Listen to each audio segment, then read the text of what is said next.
Sur le grand paquebot qui, à minuit, devait quitter New York à destination de Buenos Aires, régnait le va-et-vient habituel du dernier moment. Les passagers embarquaient, escortés d'une foule d'amis, des porteurs de télégrammes, la casquette sur l'oreille, jetaient des noms à travers les salons. On amenait des malles et des fleurs. Des enfants curieux couraient du haut en bas du navire, pendant que l'orchestre accompagnait imperturbablement ce grand spectacle sur le pont. Un peu à l'écart du mouvement, je m'entretenais avec un ami sur le pont promenade, lorsque 2 ou 3 éclairs jaillirent tout près de nous. Apparemment un personnage de marque que les reporters interviewaient et photographiaient encore juste avant le départ. Mon compagnon regarda dans cette direction et sourit. « Vous avez à bord un oiseau rare, Centovic. » Et comme je n'avais pas vraiment l'air de comprendre ce qu'il voulait dire, il ajouta en guise d'explication. « Mirko Centovic, le champion mondial des échecs. Il a traversé les États-Unis d'est en ouest, sortant vainqueur de tous les tournois, et maintenant il s'en va cueillir de nouveaux lauriers en Argentine. » Je me souvins alors de ce jeune champion et de quelques particularités de sa fulgurante carrière.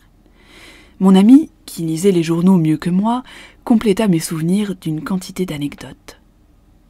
Il y avait environ 1 an, Centovic était devenu, tout d'un coup, l'égal des maîtres les plus célèbres de l'échiquier, comme Aljekin, Capablanca, Tartakower, Lasker ou Bogojewow. Depuis qu'en 1922, Resevski, le jeune prodige de 7 ans, s'était distingué au tournoi de New York, on n'avait vu personne d'aussi obscur attirer avec autant d'éclat l'attention du monde sur l'illustre confrérie des joueurs d'échecs. Car les facultés intellectuelles de Centovic n'eussent permis en aucune façon de lui prédire un brillant avenir. D'abord tenu secret, le bruit courut bientôt que ce champion était incapable en privé d'écrire une phrase, même dans sa propre langue, sans faire des fautes d'orthographe, et que, selon la raillerie d'un partenaire rageur, son inculture dans tous les domaines était universelle. Centovic était le fils d'un misérable batelier slave du Danube, dont la toute petite embarcation fut coulée une nuit par un vapeur chargé de blé. Son père mourut. L'enfant qui avait alors 12 ans fut recueilli par le charitable curé de son village et l'excellent prêtre s'efforça honnêtement de faire répéter à ce garçon au large front, apathique et taciturne, les leçons qu'il n'arrivait pas à retenir à l'école. Mais ces tentatives demeurèrent vaines. Mirko fixait d'un œil vide les caractères d'écriture qu'on lui avait déjà expliqués 100 fois. Son cerveau fonctionnant avec effort était impuissant à assimiler même les notions les plus élémentaires. À 14 ans, il s'aidait encore de ses doigts pour compter, et quelques années après, il ne lisait encore un livre ou un journal qu'au prix des plus grands efforts. On eût pu dire cependant qu'il y mettait de la mauvaise volonté ou de l'entêtement. Il faisait avec docilité ce qu'on lui ordonnait, portait l'eau, fendait le bois, travaillait au champ, nettoyait la cuisine, bref, il rendait consciencieusement, bien qu'avec une lenteur exaspérante, tous les services qu'on lui demandait. Mais ce qui chagrinait surtout le bon curé, c'était l'indifférence totale de son bizarre protégé. Il n'entreprenait rien de son propre chef, ne posait jamais une question, ne jouait pas avec les garçons de son âge et ne s'occupait jamais spontanément si on ne lui demandait rien. Sitôt sa besogne finie, on voyait Mirko s'asseoir quelque part dans la chambre, avec cet air absent et vague des moutons au pâturage, sans prendre le moindre intérêt à ce qui se passait autour de lui. Le soir, le curé, allumant sa longue pipe rustique, faisait avec le maréchal des logis ses 3 parties d'échecs quotidiennes. L'adolescent approchait alors de la table, sa tignasse blonde, et fixait en silence l'échiquier, avec des yeux qu'on croyait endormis et indifférents sous leurs lourdes paupières. Un soir d'hiver, tandis que les 2 partenaires étaient plongés dans leur jeu, on entendit tinter de plus en plus près les clochettes d'un traîneau qui glissait à fond de train dans la rue. Un paysan, la casquette blanche de neige, entra précipitamment, demandant au prêtre s'il pouvait venir sur le champ administrer l'extrême onction à sa vieille mère qui se mourait. Le curé le suivit sans tarder.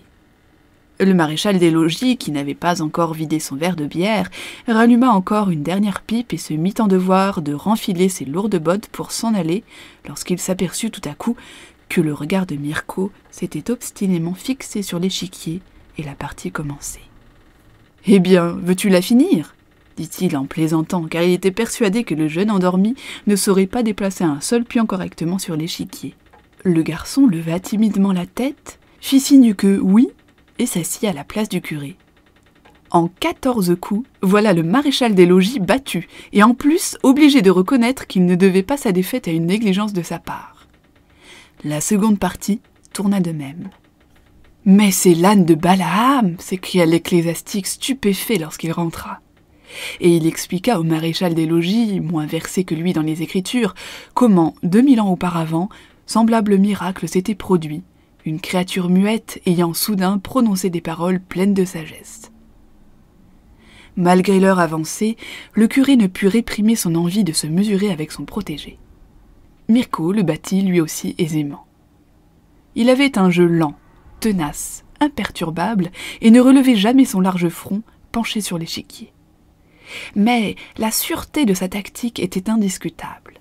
Ni le maréchal des logis, ni le curé ne parvinrent, les jours suivants, à gagner une seule partie contre lui. Le prêtre, qui connaissait mieux que personne le retard de son pupille dans d'autres domaines, devint extrêmement curieux de savoir si ce don singulier se confirmerait face à des adversaires plus sérieux. Il conduisit Mirko chez le barbier du village, fit tailler sa tignasse couleur de paille pour le rendre plus présentable, après quoi il l'emmena en traîneau à la petite ville voisine. Il connaissait là quelques joueurs d'échecs enragés, plus forts que lui et toujours attablés dans un coin du café de la Grand-Place. Quand le curé entra, poussant devant lui ce garçon de 15 ans aux cheveux blonds, aux joues rouges, les épaules couvertes d'une peau de mouton retournée et chaussé de grosses bottes lourdes, les habitués ouvrirent de grands yeux. Le jeune gars resta planté là, le regard timidement baissé, jusqu'à ce qu'on l'appelât à l'une des tables d'échecs.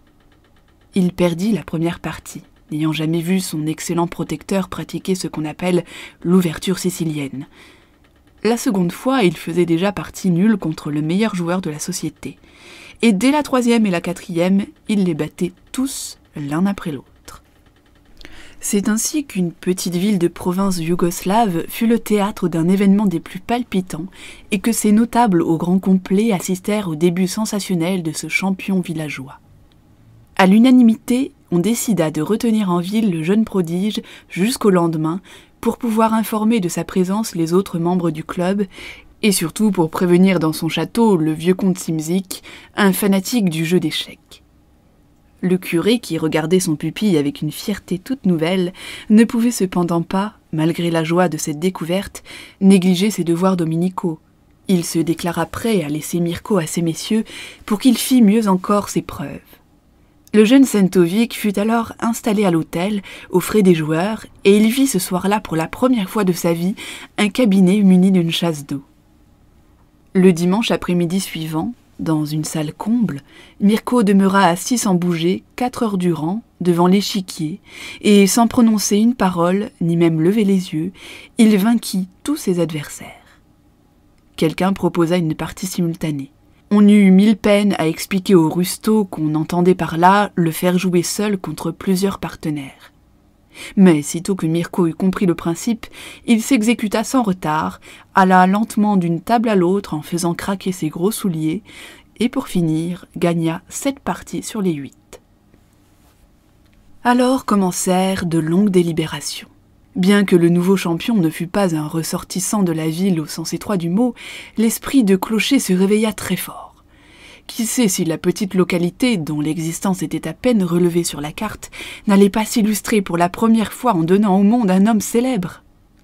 Un impresario nommé Keller, qui s'occupait d'habitude seulement de fournir des chansons et des chanteuses au cabaret de la garnison, s'offrit à conduire le jeune phénomène à Vienne, chez un maître remarquable, disait-il, qui achèverait de l'initier à son art. Il fallait seulement que l'on voulût bien pourvoir aux frais d'un an de séjour dans la capitale. Le comte Simzik, qui en 60 ans de pratique quotidienne n'avait jamais rencontré d'adversaire aussi étonnant, signa un chèque sur le champ. Ainsi commença l'extraordinaire carrière de ce fils de batelier. En 6 mois, Mirko apprit tous les secrets de la technique du jeu d'échecs. Ses connaissances étaient étroitement limitées, il est vrai, et l'on devait en rire souvent dans les cercles qu'il fréquenta par la suite. Car Sentovic ne parvint jamais à jouer une seule partie dans l'abstrait, ou, comme on dit, à l'aveugle. Il était absolument incapable de se représenter l'échiquier en imagination dans l'espace. Il avait toujours besoin de voir devant lui, réels et palpables, les 64 cases noires et blanches et les 32 figures du jeu. Même lorsqu'il fut célèbre dans le monde entier, il prenait avec lui un échiquier de poche pour mieux se mettre dans l'œil la position des pièces s'il voulait résoudre un problème ou reconstituer une partie de maître. Ce défaut, négligeable en lui-même, décelait assez son manque d'imagination, et on le commentait vivement dans le milieu qui l'entourait, comme on eût fait, parmi les musiciens, d'un virtuose ou d'un chef d'orchestre distingué qui se fût montré incapable de jouer ou de diriger sans avoir la partition ouverte devant lui. Mais cette particularité ne retarda nullement les stupéfiants progrès de Mirko. À 17 ans, il avait déjà remporté une douzaine de prix. À 18 ans, il était champion de Hongrie. Et enfin, à 20 ans, champion du monde. Les plus hardis joueurs, ceux qui, par l'intelligence, l'imagination et l'audace dépassaient infiniment Sentovic, ne purent résister à son implacable et froide logique. Pas plus que Napoléon devant le lourd Kutuzov ou Hannibal devant Fabius Cunctator, dont Tite-Live rapporte qu'il présentait lui aussi dans son jeune âge des signes frappants d'indifférence et d'imbécilité. L'illustre galerie des maîtres de l'échiquier comprenait jusqu'alors les types de haute intelligence les plus divers, des philosophes, des mathématiciens, cerveaux imaginatifs et souvent créateurs. Pour la première fois, un personnage étranger au monde de l'esprit y figura désormais sous les traits de ce rustre lourdeau et taciturne, auquel les plus habiles journalistes ne parvinrent jamais à soutirer le moindre mot qui pût servir à leurs articles. Il est vrai qu'on se rattrapait largement en anecdotes sur son compte. Car si la maîtrise de Sentovic était incontestable devant l'échiquier, il devenait, dès l'instant qu'il le quittait, un individu comique et presque grotesque, en dépit de son cérémonieux habit noir et de ses cravates pompeusement ornées d'une perle un peu voyante. Malgré ses mains soignées aux ongles laborieusement polis, il gardait les manières et le maintien du jeune paysan borné qui balayait autrefois la chambre du curé de son village. Avec un maladroit et imprudent cynisme qui faisait tour à tour la joie et le scandale de ses collègues, il ne songeait qu'à tirer tout l'argent possible de son talent et de son renom. Sa cupidité ne reculait devant aucune mesquinerie, fût-ce la plus ordinaire. Il voyageait beaucoup, mais descendait toujours dans les hôtels de troisième ordre, et acceptait de jouer dans les clubs les plus ignorés, pourvu qu'il touchât ses honoraires. On le vit sur une affiche faire la réclame d'un savon, et sans se soucier des moqueries de ses concurrents qui le savaient incapable d'écrire 3 phrases correctement, il vendit sa signature à un éditeur qui publiait une philosophie du jeu d'échecs. En réalité, l'ouvrage était écrit par un obscur étudiant de Galicie pour cet éditeur, habile homme d'affaires. Comme tous les têtus, Sentovic n'avait aucun sens du ridicule. Depuis qu'il était champion du monde, il se croyait le personnage le plus important de l'humanité, et la conscience qu'il avait de ses victoires sur des hommes intelligents, brillants causeurs et grands clercs en écriture, le fait tangible surtout qu'ils gagnaient plus gros qu'eux dans leur propre domaine, transformèrent sa timidité native en une froide présomption qui l'étalait souvent grossièrement. Mais comment un si prompt succès n'eût-il pas grisé une cervelle aussi vide ? Conclut mon ami après m'avoir conté quelques traits caractéristiques de la puérile suffisance de Sentovic. Comment voulez-vous qu'un petit paysan du Banat, âgé de 21 ans, ne soit pas ivre de vanité en voyant qu'il lui suffit de déplacer des pièces sur une planche à carreaux pour gagner en une semaine plus d'argent que tous les habitants de son hameau n'en gagneraient en une année de bûcheronnage et autres travaux éreintants? Et puis, n'est-il pas diablement aisé, en fait, de se prendre pour un grand homme quand on ne soupçonne pas le moins du monde qu'un Rembrandt ou un Beethoven, un Dante ou un Napoléon ont jamais existé?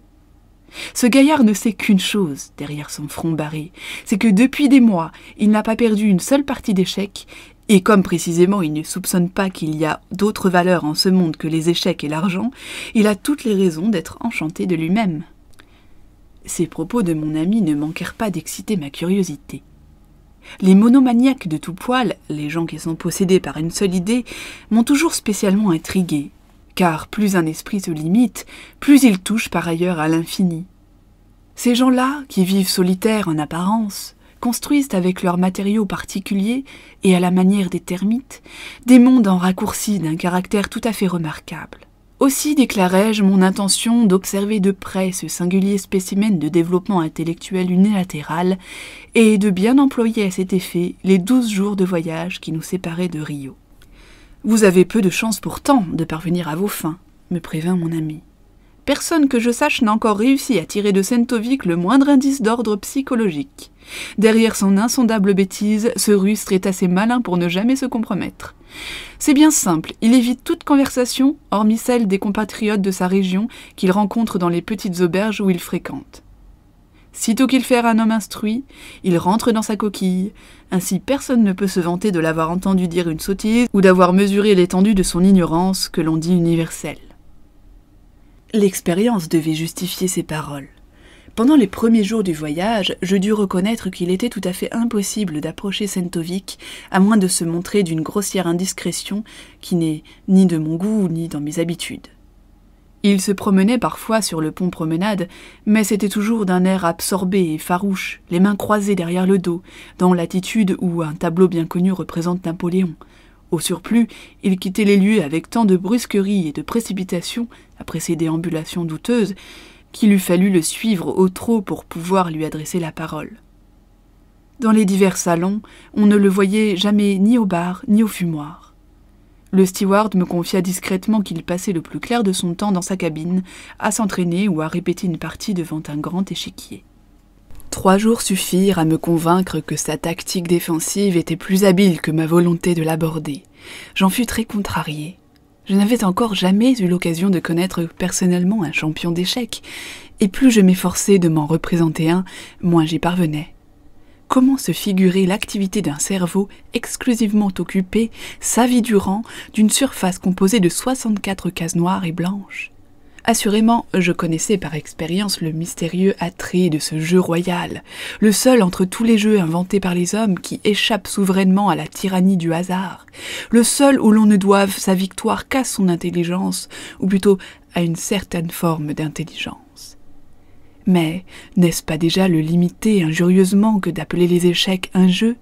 N'est-ce pas aussi une science, un art, ou quelque chose qui, comme le cercueil de Mahomet entre ciel et terre, est suspendu entre l'un et l'autre, et qui réunit un nombre incroyable de contraires?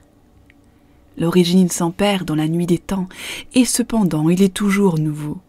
Sa marche est mécanique, mais elle n'a de résultat que grâce à l'imagination. Il est étroitement limité dans un espace géométrique fixe, et pourtant ses combinaisons sont illimitées.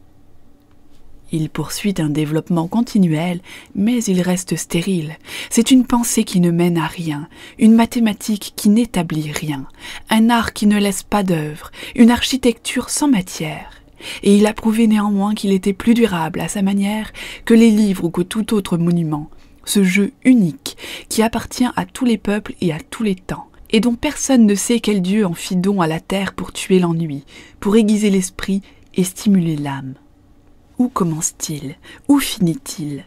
Un enfant peut en apprendre les premières règles, un ignorant s'y essayer et acquérir, dans le carré limité de l'échiquier, une maîtrise d'un genre unique s'il a reçu ce don spécial. La patience, l'idée subite et la technique s'y joignent dans une certaine proportion très précise à une vue pénétrante des choses, pour faire des trouvailles comme on en fait dans les mathématiques, la poésie ou la musique, en se conjuguant simplement, peut-être, d'une autre façon. Jadis la passion de la physiognomonie eût peut-être poussé un Gall à disséquer les cerveaux des champions d'échecs d'une telle espèce, pour voir si la matière grise de pareil génie ne représentait pas une circonvolution particulière qui la distinguât des autres, une sorte de muscle ou de bosse des échecs. Combien l'eût intéressé ce cas d'un Sentovic, en qui ce don spécifique s'alliait à une paresse intellectuelle totale, comme un seul filon d'or qui court dans une énorme roche brute. Certes, je comprenais dans le principe qu'un jeu si particulier, si génial, pût susciter une sorte de matador, mais comment concevoir la vie d'une intelligence tout entière réduite à cet étroit parcours, uniquement occupée à faire avancer et reculer 32 pièces sur des carreaux noirs et blancs, engageant dans ce va-et-vient toute la gloire de sa vie? Comment s'imaginer un homme qui considère déjà comme un exploit le fait d'ouvrir le jeu avec le cavalier plutôt qu'avec un simple pion, et qui inscrit sa pauvre petite part d'immortalité au coin d'un livre consacré aux échecs, Un homme donc, un homme doué d'intelligence qui puisse, sans devenir fou, et pendant 10, 20, 30, 40 ans, tendre de toute la force de sa pensée vers ce but ridicule, acculer un roi de bois dans l'angle d'une planchette. Et maintenant qu'un pareil phénomène, un aussi singulier génie, ou si l'on préfère, un fou aussi énigmatique se trouvait pour la première fois tout près de moi, sur le même bateau, à 6 cabines de la mienne, je me voyais refuser la possibilité de l'approcher, moi qui, pour mon malheur, ai toujours eu une curiosité passionnée pour les choses de l'esprit. Je me mis à inventer les stratagèmes les plus absurdes. Et si je lui demandais une interview pour un prétendu grand journal histoire de chatouiller sa vanité ? Ou bien si je lui proposais un lucratif tournoi en Écosse en misant sur l'appât du gain. Finalement, je me souvins de la méthode la plus éprouvée pour le chasseur qui attire le coq de bruyère en imitant son cri à la saison des amours. N'était-ce pas en jouant aux échecs qu'assurément on attirait le mieux l'attention d'un joueur d'échecs ? À vrai dire, je n'ai jamais été un sérieux artiste dans ce domaine, car je ne joue à ce jeu que pour mon plaisir. Je ne m'assieds et ne passe 1 heure devant un échiquier que pour me détendre l'esprit en refusant tout effort. Je joue au sens strict du mot, tandis que les autres, les vrais joueurs d'échecs, le pratiquent sérieux, qu'on me permette ce néologisme audacieux. En outre, aux échecs comme en amour, il faut un partenaire, et à ce moment-là, je ne savais s'il y avait à bord d'autres amateurs que nous. Pour les attirer au grand jour, je conçus un piège des plus simples. Tel un oiseleur, je m'installai au fumoir devant un échiquier avec ma femme qui joue encore moins bien que moi. Nous n'avions pas fait 6 coups qu'en effet, un promeneur, puis un autre, s'arrêtait là et nous demandait la permission de regarder, jusqu'au moment où quelqu'un me pria, comme je le désirais, de faire une partie avec lui. C'était un ingénieur écossais qui s'appelait McConnor et qui, me dit-on, avait amassé une grosse fortune en creusant des puits de pétrole en Californie. Trapu, la mâchoire carrée, les dents solides, il devait sans doute en partie la riche coloration de son teint à un goût prononcé pour le whisky. Sa surprenante largeur d'épaule, qui lui donnait l'allure d'un athlète, ne laissait pas de se faire sentir jusque dans son jeu, car M. McConnor était de cette espèce d'hommes qui ont réussi et sont si pleins d'eux-mêmes qu'ils ressentent comme une humiliation personnelle de perdre, fût-ce une inoffensive partie d'échecs. Habitué à s'imposer brutalement et gâté par ses réels succès, ce self-made man massif était si pénétré de sa supériorité qu'il regardait toute opposition comme un désordre et presque comme une injure. Il perdit la première partie de fort mauvaise grâce et se mit à expliquer avec une volubile autorité que sa défaite ne pouvait venir que d'un instant de distraction. À la 3e, il s'en prenait au bruit qu'on faisait dans la chambre voisine. Il ne perdit jamais sans réclamer la revanche.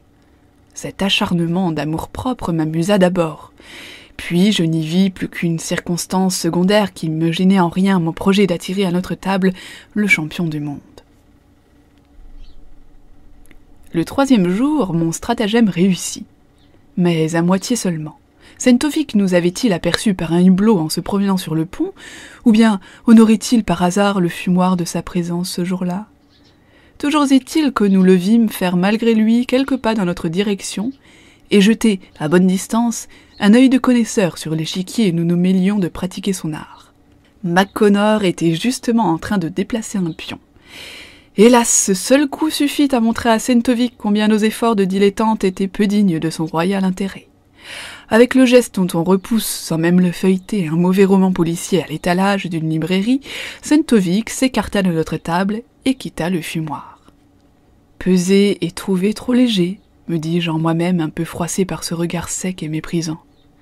Et donnant cours à ma mauvaise humeur, je dis à McConnor « Votre coup ne semble pas avoir enchanté le maître. » « Quel maître ?» Je lui expliquai que ce monsieur qui venait de passer près de nous en jetant sur notre jeu un regard désapprobateur était Sentovic, le champion mondial des échecs. « Eh bien, ajoutai-je, nous n'avons plus l'un et l'autre qu'à supporter cet affront et à nous accommoder de son auguste mépris sans en faire une maladie. Les pauvres bougres doivent faire leur cuisine à l'eau. » Mais ces paroles, prononcées avec détachement, eurent sur McConnor un effet surprenant. Il se montra aussitôt fort excité et en oublia la partie commencée. La vanité lui gonflait les tempes. Il déclara qu'il n'avait pas eu la moindre idée que Sentovic fût à bord et qu'il voulait absolument jouer avec lui, qu'il n'avait encore jamais joué contre un pareil champion, sauf une fois avec 40 autres, lors d'une partie simultanée qui avait été passionnante et qu'il avait du reste presque gagné. Il me demanda si je connaissais l'illustre personnage. Comme je répondais que non, il suggéra que je pourrais l'aborder et le prier de se joindre à nous. Je refusai, alléguant que Sentovic n'était pas, à ma connaissance, très désireux de se faire de nouvelles relations. D'ailleurs, où serait le plaisir d'une partie engagée entre un champion du monde et les joueurs de 3e classe que nous étions? J'avoue que je n'aurais pas dû employer cette expression de « joueur de 3e classe » devant un homme aussi vaniteux que McConnor. Il se rejeta en arrière, déclara sèchement que pour sa part, il ne croyait pas Sentovic capable de décliner l'invitation courtoise d'un gentleman et qu'il allait s'en occuper. Sitôt que je lui eus, à sa requête, brièvement décrit la personne du champion, il s'élança impétueusement à sa recherche sur le pont, abandonnant avec une parfaite indifférence notre échiquier. Je m'aperçus une fois de plus qu'on ne pouvait guère retenir le propriétaire de ces remarquables épaules quand il avait un projet en tête. J'attendis avec un peu d'anxiété. Au bout de 10 minutes, McConnor revint, et il ne me parut pas beaucoup plus calme. « Eh bien, demandai-je. « Vous aviez raison, me répondit-il, l'air un peu vexé. Ce monsieur n'est pas très aimable. Je me suis présenté, j'ai décliné mes qualités. Il ne m'a même pas tendu la main. Je me suis efforcé alors de lui expliquer combien nous tous à bord serions heureux qu'il acceptât de jouer une partie simultanée contre nous. Il demeura raide comme un piquet et me répondit qu'il regrettait, mais qu'il s'était expressément engagé par contrat, vis-à-vis de son agent, à ne jamais jouer durant toute sa tournée sans toucher d'honoraires. Il se voyait donc obligé de demander au minimum 250 $ par partie. Je me mis à rire. J'aurais jamais pensé que pousser des pions d'un carreau noir sur un carreau blanc fût une affaire aussi lucrative. J'espère que vous lui avez poliment tiré votre révérence. Mais McConnor garda tout son sérieux. La partie aura lieu demain après-midi à 3 heures dans ce fumoir. J'espère que nous ne nous laisserons pas si facilement battre à plat de couture. Quoi? Vous avez accepté ces conditions? M'écriai-je consterné. Pourquoi pas? C'est son métier. Si j'avais mal aux dents et qu'il se trouvât un dentiste à bord, je ne lui demanderais pas de m'arracher une dent gratuitement. Sentovic a bien raison d'y aller carrément. Dans tous les domaines, les gens vraiment capables ont toujours su faire leurs affaires. Et quant à moi, j'estime que plus un marché est clair, mieux cela vaut. Je préfère payer cash plutôt que de compter sur les faveurs de sieur Sentovic et d'être obligé de le remercier pour finir. Après tout, à mon club, il m'est arrivé déjà de perdre plus de 250 $ en un soir, et cela sans avoir le plaisir de jouer contre un champion du monde. Pour un joueur de 3e classe, il n'y a pas de honte à être battu par un Sentovic. Je fus amusé de voir combien l'amour-propre de McConnor avait été profondément blessé par cette innocente expression de joueur de 3e classe. Mais puisqu'il était résolu à faire les frais de ce coûteux plaisir, je n'avais rien à objecter contre sa ridicule vanité, puisqu'elle allait enfin me permettre de voir de plus près le singulier personnage qui excitait ma curiosité. Nous nous hâtâmes d'informer de l'événement les 4 ou 5 joueurs d'échecs que nous connaissions à bord, et pour être aussi peu gênés que possible par le flot des badauds, pendant le match prévu, nous fîmes réserver toutes les tables voisines de la nôtre. Le jour suivant, à l'heure convenue, notre petit groupe était au complet. Bien entendu, on donna à McConnor la place qui faisait face à celle du maître. Nerveux, l'Écossais allumait cigare sur cigare en consultant sans cesse la pendule. Mais notre illustre champion se fit attendre 10 bonnes minutes, ce qui ne m'étonna guère après les récits de mon ami, et il fit ensuite son apparition avec un insolent aplomb. Il se dirigea vers la table d'un pas tranquille et mesuré. Sans se présenter, « Vous savez qui je suis, et cela ne m'intéresse pas de savoir qui vous êtes », semblait-il nous signifier par cette impolitesse. Il se mit à organiser le jeu avec une sécheresse toute professionnelle. Comme une partie simultanée ordinaire était impossible, faute d'un nombre suffisant d'échiquiers, il proposa que nous jouions tous ensemble contre lui. Après chaque coup, il s'en irait à l'autre bout de la chambre pour ne pas troubler nos délibérations. Aussitôt que nous aurions joué, nous frapperions sur un verre avec une cuillère pour l'avertir, puisque malheureusement il n'y avait pas ici de sonnette. Si nous étions d'accord, on fixerait à 10 minutes le temps d'intervalle entre 2 coups. Nous acceptâmes naturellement toutes ces propositions comme de timides écoliers. Le sort donna les noirs à Sentovic. En réplique à notre ouverture, il joua son premier coup sans même s'asseoir et s'en fut aussitôt dans le fond de la pièce, à la place qu'il avait choisie pour attendre, et là il feuilleta négligemment un journal illustré. Le récit détaillé de cette partie offrirait peu d'intérêt. Elle se termina bien sûr comme elle devait se terminer. En 24 coups, nous étions déjà complètement battus. Quoi d'étonnant à ce qu'un champion mondial ait aisément raison en un tournement d'une demi-douzaine de joueurs moyens ou à peine moyens.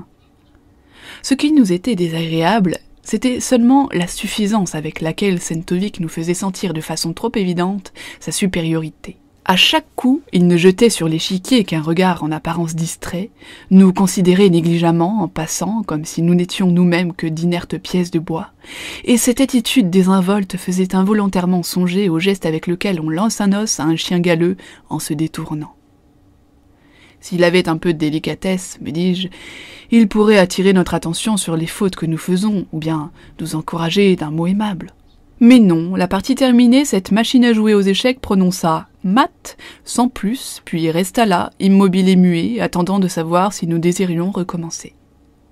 On est toujours dépourvu de moyens devant des épidermes aussi épais, et je m'étais déjà levé, signifiant par là que, pour ma part du moins, j'estimais terminer ce divertissement.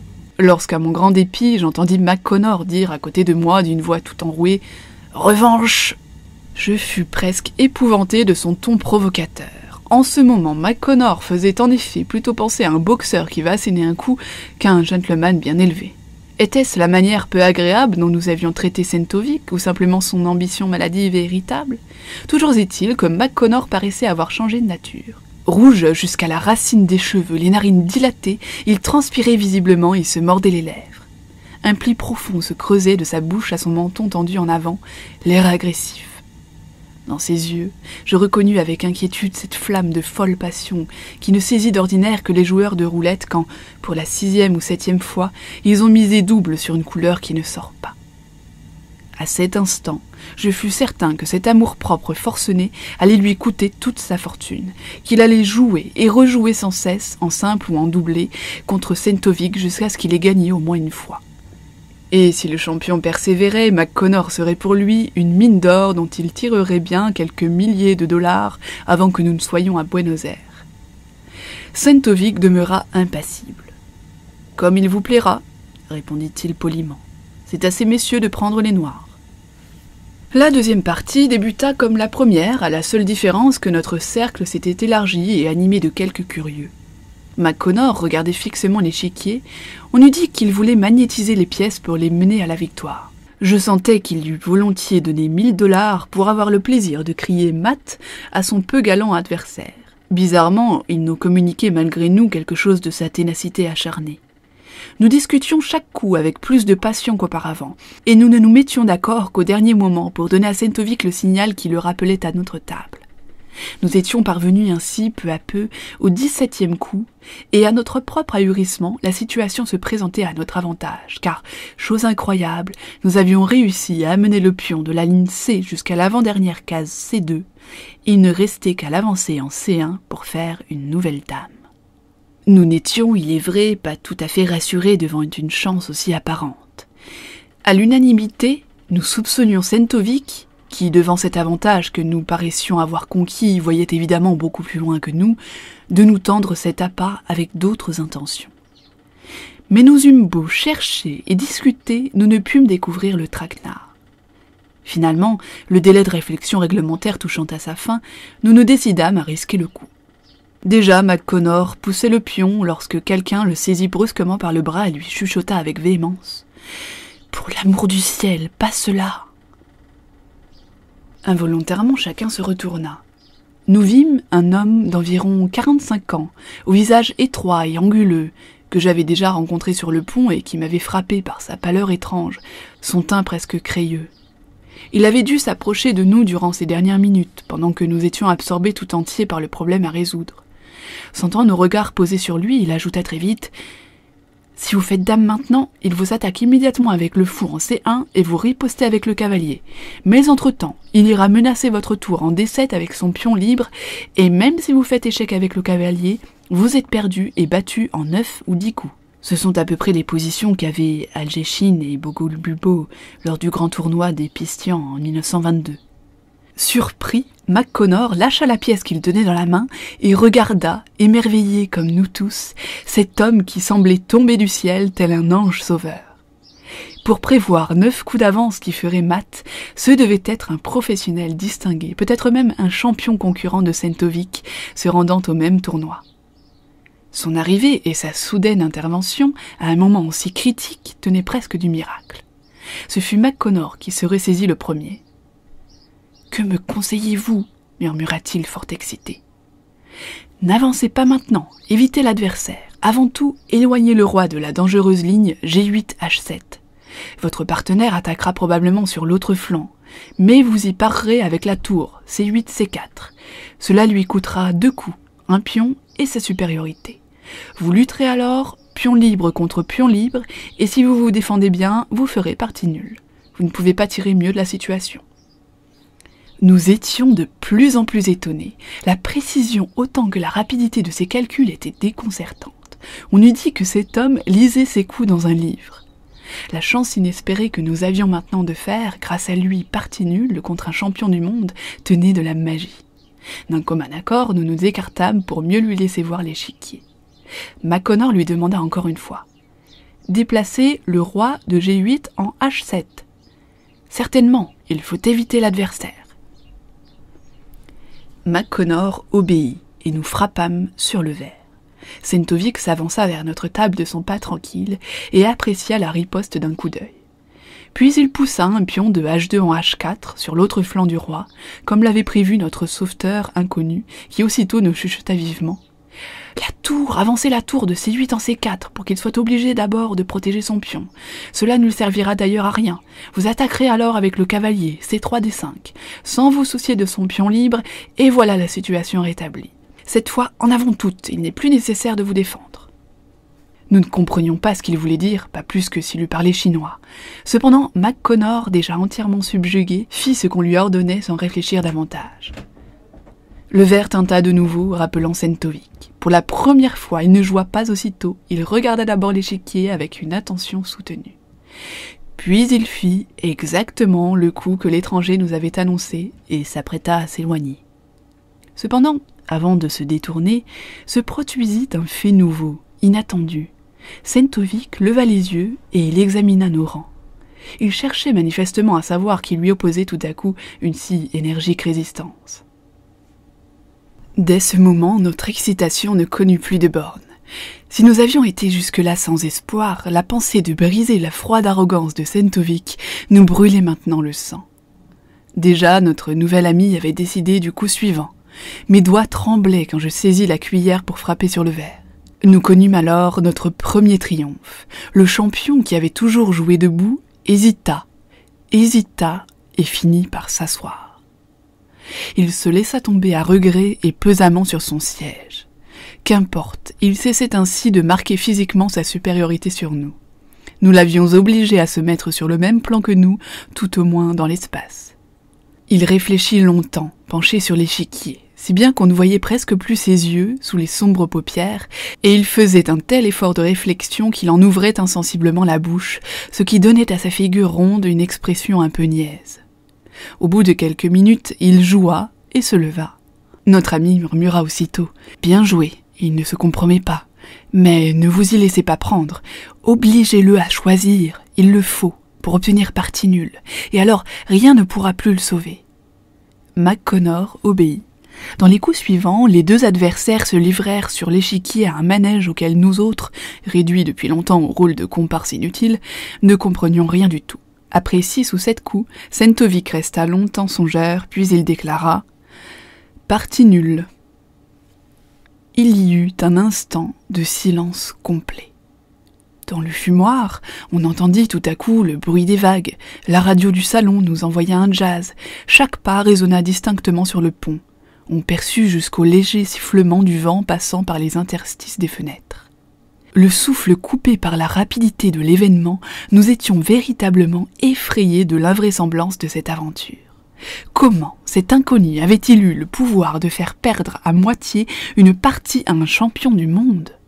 McConnor se renversa brusquement en arrière et poussa un « Ah !» joyeux. De mon côté, j'observais Sentovic. Il m'avait semblé qu'il pâlissait déjà un peu pendant les derniers coups, mais il savait se contenir. Toujours raide et l'air indifférent, il demanda d'une voix neutre en repoussant de la main les pièces de l'échiquier « Ces messieurs désirent-ils faire une troisième partie ?» Il posait la question de manière purement objective, en homme d'affaires, mais en prononçant ces mots, il ne s'adressait pas à McConnor, car il jeta un regard perçant et direct dans la direction de notre sauveteur. Comme un cheval sait distinguer et reconnaître un meilleur cavalier à son assiette, Sentovic devait avoir reconnu son véritable adversaire au dernier coup de la partie. Involontairement, nous avions suivi son regard et un peu tendus, nous tournâmes les yeux vers l'étranger. Pourtant, sans lui laisser le temps de réfléchir ou seulement de répondre, McConnor lui cria, débordant d'orgueil triomphant « Naturellement, mais vous allez jouer seul contre lui, vous seul contre Sentovic. » Un fait surprenant se produisit alors. L'étranger, qui était resté bizarrement absorbé par l'échiquier déjà débarrassé, sursauta en sentant tous les yeux fixés sur lui et en s'entendant interpeller avec un tel enthousiasme. Son visage parut troublé. « Jamais de la vie, messieurs !» bégaya-t-il, visiblement confus. « C'est tout à fait impossible, je ne saurais entrer en considération. Il y a 20 ou 25 ans que je n'ai pas vu d'échiquier. Je suis intervenu dans votre jeu sans votre permission et je m'aperçois maintenant seulement combien c'était déplacé de ma part. Veuillez excuser un importun qui ne recommencera pas, je vous assure. » Et avant que nous fussions remis de notre surprise, il avait quitté la pièce. « Cela ne se passera pas ainsi !» tonna le bouillant McConnor en frappant du poing sur la table. 25 ans que cet homme n'a pas joué aux échecs, c'est tout à fait impossible. Il combinait chaque coup, chaque riposte au moins 5 ou 6 coups à l'avance. Personne ne peut jouer ainsi tout de go. C'est absolument impossible, n'est-ce pas? Il s'était tourné sans le vouloir vers Sentovic en disant ces derniers mots. Mais le champion du monde resta impassible. Je ne puis en juger. Il est certain que monsieur a joué de manière un peu étonnante et non sans intérêt. C'est pourquoi je lui ai intentionnellement laissé une chance. Tout en parlant, il se leva et ajouta négligemment de sa voix neutre « Si l'un ou l'autre de ces messieurs désirait faire une autre partie demain, je suis à leur disposition dès 3 heures de l'après-midi. » Nous ne pûmes réprimer un léger sourire. Nous savions tous que Sentovic n'avait pas eu à se montrer généreux envers notre sauveteur inconnu et que sa remarque n'était qu'un naïf subterfuge servant à cacher sa mésaventure. Notre désir d'abaisser un orgueil aussi invétéré s'en accrut. Paisibles et indolents passagers que nous étions jusque-là, nous fûmes saisis soudain d'une humeur sauvage et batailleuse à la pensée que sur ce bateau, en plein océan, Sentovic pourrait se voir arracher ses palmes. Ce serait un record immédiatement annoncé par radio au monde entier. À cela s'ajoutait encore l'attrait du mystère dans lequel était apparu notre héros, jusqu'à l'instant critique, et le contraste de sa modestie presque excessive avec l'imperturbable arrogance du professionnel. Qui était cet inconnu? Le hasard nous avait-il fait découvrir un nouveau génie de l'échiquier? Ou bien était-ce un maître déjà célèbre qui nous cachait son nom pour un motif impénétrable? Nous débattions ces questions avec la plus grande animation, et les hypothèses les plus hardies ne l'étaient point encore assez pour concilier la timidité de l'étranger et sa surprenante confession avec son évidente connaissance du jeu d'échecs. Sur un point cependant, nous étions unanimes. Nous ne voulions à aucun prix renoncer au spectacle d'un nouvel affrontement.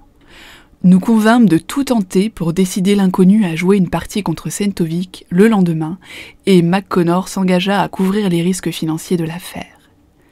Sur ces entrefaites, on apprit, en interrogeant le steward, que l'étranger était autrichien, et je fus chargé, puisque j'étais son compatriote, de lui présenter notre requête. J'eus vite fait de le retrouver sur le pont où il s'était réfugié sans tarder.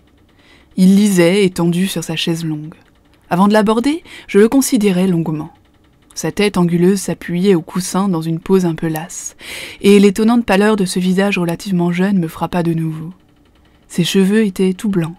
J'avais, je ne sais pourquoi, l'impression que cet homme avait vieilli prématurément. Il se leva avec courtoisie lorsque je m'approchai de lui et se présenta. Son nom, qui me fut aussitôt familier, était celui d'une vieille famille autrichienne très considérée. Je me souvins qu'un très proche ami de Schubert l'avait porté, ainsi qu'un des médecins du vieil empereur. Lorsque j'eus fait part au docteur B de notre désir qu'il acceptât le défi de Sentovic, il sembla très déconcerté. Je découvris qu'il n'avait pas eu la moindre idée qu'il jouait contre un champion, et même contre le champion le plus célèbre de l'époque. Ce fait parut l'impressionner beaucoup, car il me demanda plusieurs fois, et avec insistance, si j'étais sûre de ce que j'avançais, et si son adversaire était vraiment un maître aussi connu. Cela facilita ma tâche, comme je le vis bientôt. Cependant, je sentais en lui tant de délicatesse que je jugeais plus à propos de ne rien dire des risques matériels que MacConnor prenait à sa charge en cas de défaite. Après un long moment d'hésitation, M. B se déclara prêt à disputer une partie, mais non sans m'avoir expressément prié d'avertir encore une fois ces messieurs qu'ils ne devaient pas fonder de trop grands espoirs sur ses talents. Car, ajouta-t-il avec un sourire pensif, j'ignore en vérité si je suis capable ou non de jouer une partie d'échecs selon toutes les règles. Croyez-moi, c'était sans aucune fausse modestie que j'ai affirmé n'avoir pas touché à un échiquier depuis le temps où j'étais lycéen, c'est-à-dire depuis plus de 20 ans. Et je n'étais même alors qu'un joueur insignifiant. Il disait cela avec tant de simplicité que je ne pouvais douter le moins du monde de sa sincérité. Néanmoins, je ne pus m'empêcher d'exprimer mon étonnement de ce qu'il put se rappeler si exactement les tactiques des différents maîtres qu'il avait cités. Il devait s'être beaucoup intéressé aux échecs, théoriquement du moins. À ces mots, M. B eut de nouveau son étrange sourire songeur. Si je m'en suis occupé, Dieu seul sait à quel point ce que vous venez de dire est vrai, mais la chose se produisit dans des circonstances tout à fait particulières, voire uniques. C'est une histoire assez compliquée qui pourrait tout au plus servir d'illustration à la charmante et grandiose époque où nous vivons. Si vous avez la patience de m'écouter une demi-heure. D'un geste, il m'avait invité à m'asseoir sur la chaise longue à côté de la sienne. J'acceptai de bon cœur. Nous étions seuls. M. B ôta ses lunettes, les posa et commença. Vous avez eu l'amabilité de me dire que vous étiez viennois et que vous vous souveniez du nom de ma famille. Cependant, je suppose que vous n'avez guère entendu parler de l'étude d'avocat que j'ai dirigée avec mon père d'abord, puis tout seul. Car nous ne défendions pas de causes éclatantes, celles dont on parle dans les journaux, et nous ne cherchions pas à augmenter notre clientèle. En réalité, nous ne plaidions plus à proprement parler. Nous nous bornions à être des conseillers juridiques et à administrer les biens des grands couvents avec lesquels mon père, ancien député du parti clérical, avait des relations étroites. En outre, je puis vous le dire sans indiscrétion, puisqu'aujourd'hui la monarchie relève de l'histoire ancienne, quelques membres de la famille impériale nous avaient confié la gérance de leur fortune. Ces liens avec la cour et le clergé dataient de 2 générations déjà. Un de mes oncles était médecin de l'empereur, un autre abbé à Settenstetten. Nous n'avions qu'à les maintenir. C'était là une activité tranquille, et je dirais discrète, vu la confiance qui nous était échue par voie d'héritage et qui ne demandait, pour nous être conservés, qu'une extrême réserve et une honnêteté éprouvée, 2 qualités que feu mon père possédait au plus haut degré. Il réussit en effet à garder à ses clients une partie considérable de leur fortune, malgré l'inflation et la révolution. Lorsqu'ensuite Hitler arriva au pouvoir en Allemagne et qu'il se mit à dépouiller l'église et les couvents, diverses transactions et négociations se firent par notre moyen, de l'autre côté de la frontière, pour éviter au moins la saisie des biens mobiliers de nos clients. Et à ce moment-là, nous en savions plus, mon père et moi, sur certaines négociations politiques secrètes de Rome et de la maison impériale, que le public n'en apprendra jamais. Mais, précisément, le caractère discret de notre bureau, il n'y avait même pas de plaque à notre porte, et la prudence avec laquelle nous évitions ostensiblement tous deux les milieux monarchistes, paraissaient nous mettre le plus à l'abri possible des enquêtes importunes. Le fait est qu'aucune autorité en Autriche ne se douta jamais que, durant toutes ces années, de très importants documents et le courrier secret de la maison impériale passaient presque sans exception par l'insignifiante étude que nous avions au 4e étage d'une maison. Or, les national-socialistes, bien avant de mettre sur pied leurs armées et de les lancer contre le monde, avaient organisé dans tous les pays voisins une autre légion, aussi dangereuse et bien entraînée, celle des laissés-pour-compte, des aigris et des mécontents. Ils s'étaient insinués, en installant leurs cellules, comme ils disaient, dans chaque bureau, dans chaque entreprise, et avaient leur poste d'espionnage et leurs mouchards jusque dans le cabinet particulier de Dollfussé de Schuschnigg. J'appris, hélas, trop tard, qu'elles avaient leurs hommes aussi dans notre petite étude. Ce n'était, à vrai dire, qu'un pitoyage commis, très peu capable, que nous avions engagé sur la recommandation d'un curé, et simplement pour donner à notre bureau l'aspect d'une affaire ordinaire.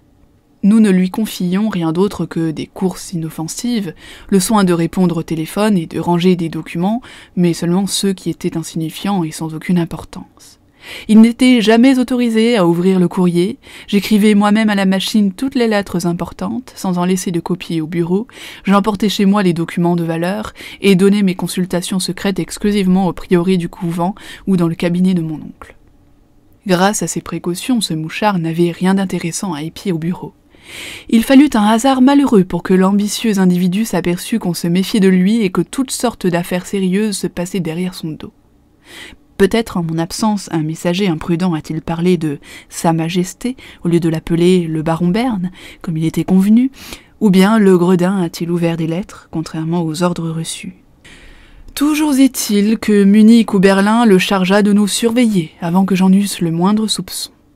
Ce n'est que beaucoup plus tard, et longtemps après avoir été arrêté, que je me rappelais le zèle subi dont il avait fait preuve dans les derniers temps de son service chez nous, contrairement à sa nonchalance du début, et l'insistance avec laquelle il m'avait offert à plusieurs reprises de mettre mon courrier à la poste. Il y eut donc de ma part une certaine imprévoyance, je l'avoue, mais combien de diplomates et d'officiers n'ont-ils pas été trompés par la perfidie de la clique hitlérienne ? J'eus bientôt une preuve tangible de l'attention que me vouait depuis longtemps la Gestapo. Le soir même où Schuschnigg annonçait sa démission, la veille du jour où Hitler entrait à Vienne, j'étais déjà arrêté par des hommes de la SS. J'avais par bonheur pu brûler les papiers les plus importants. Sitôt après avoir entendu le discours d'adieu de Schuschnigg et à la dernière minute, juste avant que les sbires n'enfoncent la porte, expédié à mon oncle dans une corbeille de linge par l'intermédiaire de ma vieille et fidèle convernante tous les papiers nécessaires à la reconnaissance des titres que les couvents et 2 archiducs possédaient à l'étranger. Monsieur B interrompit son récit pour allumer un cigare. À la vive lueur de la flamme, je remarquai qu'un tic nerveux, qui m'avait déjà frappé auparavant, entordait le coin droit et revenait toutes les quelques minutes. Ce n'était qu'un mouvement fugitif, à peine perceptible, mais il donnait à tout son visage une expression étrangement inquiète. Vous vous figurez sans doute que je vais maintenant vous parler d'un de ces camps de concentration où furent conduits tant d'Autrichiens restés fidèles à notre vieux pays, et que je vais vous décrire toutes les humiliations et les tortures que j'y souffris. Mais il ne m'arriva rien de pareil. Je fus classé dans une autre catégorie. On ne me mit pas avec ces malheureux sur lesquels on se vengeait d'un long ressentiment par des humiliations physiques et psychiques, mais dans cet autre groupe beaucoup moins nombreux, dont les national-socialistes espéraient tirer de l'argent ou des renseignements importants. Ma modeste personne, bien sûr, ne présentait en elle-même aucun intérêt pour la Gestapo. Mais on devait avoir appris que nous avions été les hommes de paille, les administrateurs et les hommes de confiance de leurs adversaires les plus acharnés, et ce que l'on espérait obtenir de moi, c'était des renseignements. Des documents qu'on tournerait en preuve accablante des transferts de fonds réalisés par les couvents, des documents aussi contre la maison impériale et contre tous les Autrichiens fidèles et dévoués à la monarchie. On se disait, et non sans raison en effet, que les fortunes passées entre nos mains avaient dû laisser de respectables restes dans quelque endroit inaccessible à leur cupidité. Aussi, on m'arrêta dès le premier jour pour tenter de m'extorquer ces secrets au moyen de méthodes dont on connaissait les excellents résultats. Les gens de cette catégorie dont on voulait tirer des renseignements ou de l'argent n'étaient donc pas mis en camp de concentration, on leur réservait un sort spécial. Vous vous souvenez peut-être que ni notre chancelier, ni le baron Rothschild, dont ils espéraient que les familles livreraient des millions, ne furent enfermés derrière des fils de fer barbelés, mais qu'on leur fit l'apparente faveur de les installer dans un hôtel, où ils eurent chacun leur chambre particulière. C'était l'hôtel Métropole, celui-là même où la Gestapo avait établi son quartier général. L'obscur personnage que je suis eut aussi cet honneur. Une chambre particulière dans un hôtel, peut-on rêver traitement plus humain, n'est-ce pas? Et pourtant, croyez-moi, c'était pour nous appliquer une méthode plus raffinée, mais non pas plus humaine, qu'on nous logeait en personnalités importantes dans des chambres d'hôtel particuliers et convenablement chauffées, plutôt que dans des baraques glacées et avec 20 personnes. Car la pression qu'on voulait exercer sur nous, pour nous arracher les renseignements recherchés, était d'une espèce plus subtile que celle des coups de bâton et des tortures corporelles. C'était l'isolement le plus raffiné qui se puisse imaginer. On ne nous faisait rien. On nous laissait seulement en face du néant, car il est notoire qu'aucune chose au monde n'oppresse davantage l'âme humaine.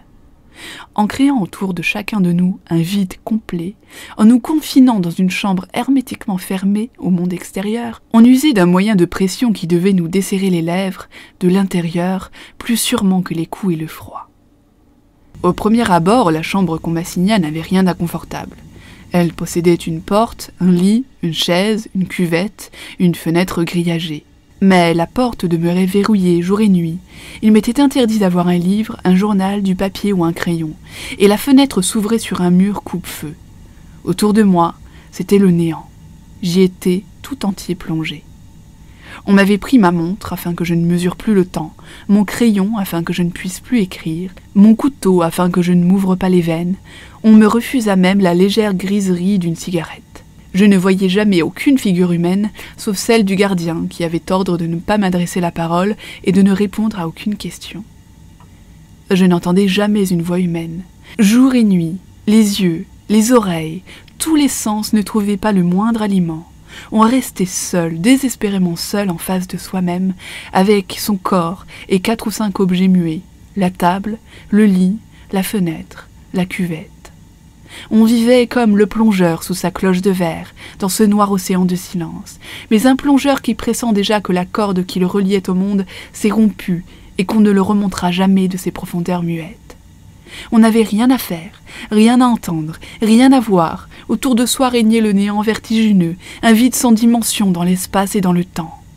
On allait et venait dans sa chambre avec des pensées qui vous trottaient et qui vous venaient dans la tête sans trêve, suivant le même mouvement. Mais, si dépourvues de matière qu'elles paraissent, les pensées aussi ont besoin d'un point d'appui, faute de quoi elles se mettent à tourner sur elles-mêmes dans une ronde folle. Elles ne supportent pas le néant, elles non plus. On attendait quelque chose du matin au soir, mais il n'arrivait rien. On attendait, recommençait à attendre, il n'arrivait rien. À attendre, attendre et attendre, les pensées tournaient dans votre tête jusqu'à ce que les temps vous fassent mal. Il n'arrivait toujours rien, on restait seul, seul. Cela dura 15 jours, pendant lesquels je vécus hors du temps, hors du monde. La guerre eût éclaté et que je n'en aurais rien su. Le monde ne se composait plus pour moi que d'une table, d'une porte, d'un lit, d'une chaise, d'une cuvette, d'une fenêtre et de 4 murs sur lesquels je regardais fixement le même papier. Chaque ligne de son dessin mouvementé s'est gravée comme au burin dans les replis de mon cerveau tant je les regardais. Enfin, commencèrent les interrogatoires. On était appelé brusquement, sans bien savoir si c'était la nuit ou le jour. On vous conduisait à travers des corridors, on ne savait pas où.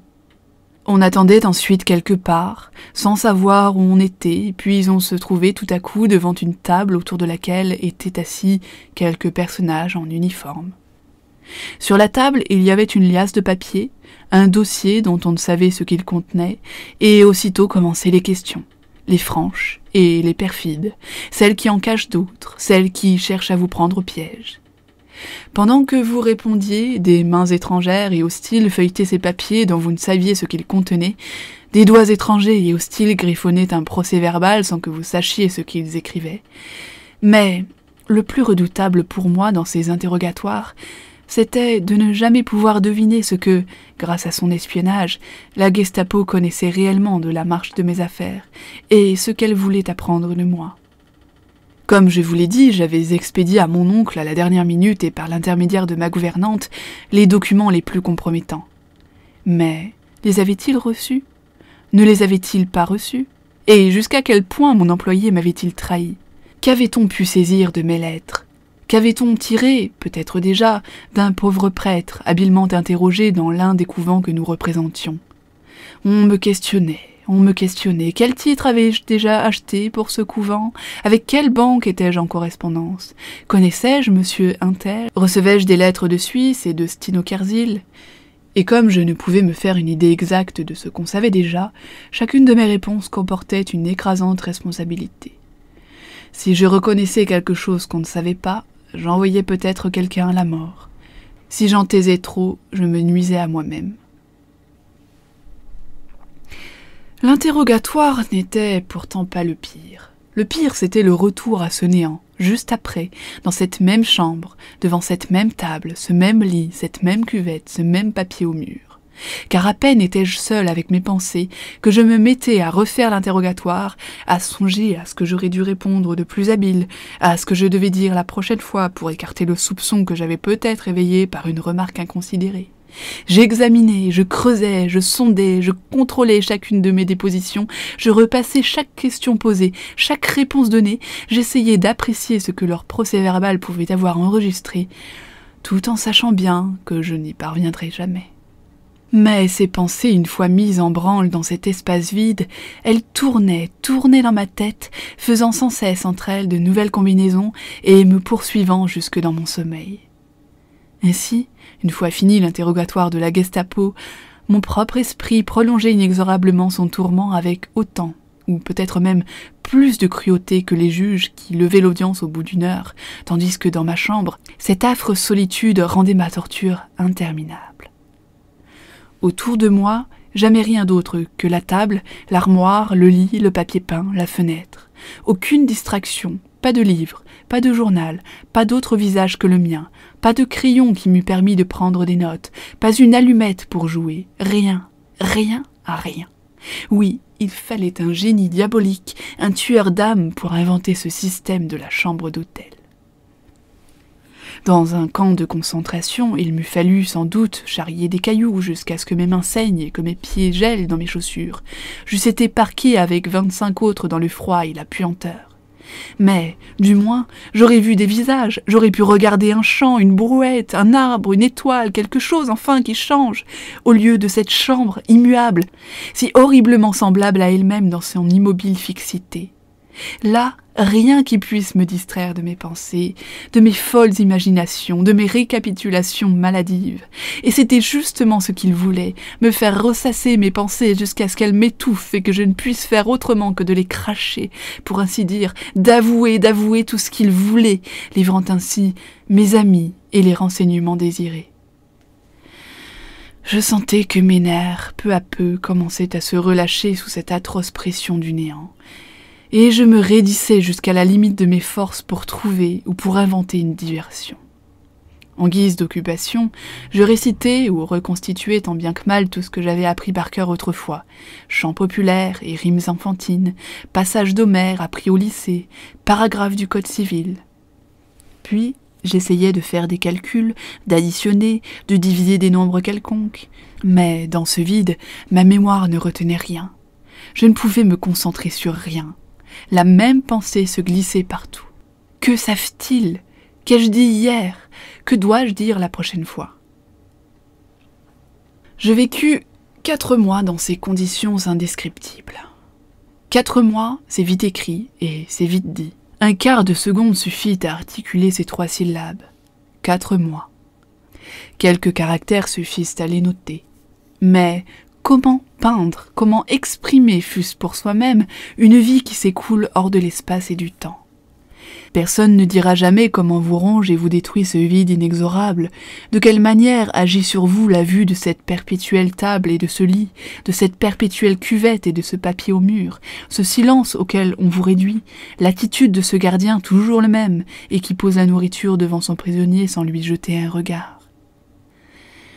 Des pensées, toujours les mêmes, tournent dans le vide autour de ce solitaire jusqu'à ce qu'il devienne fou. À de petits signes inquiétants, je connus que mon cerveau se détraquait. Au début, j'avais la tête claire durant les audiences, et je faisais des dépositions calmes et réfléchies. Je triais parfaitement dans mon esprit ce qu'il fallait dire et ce qu'il ne fallait pas dire.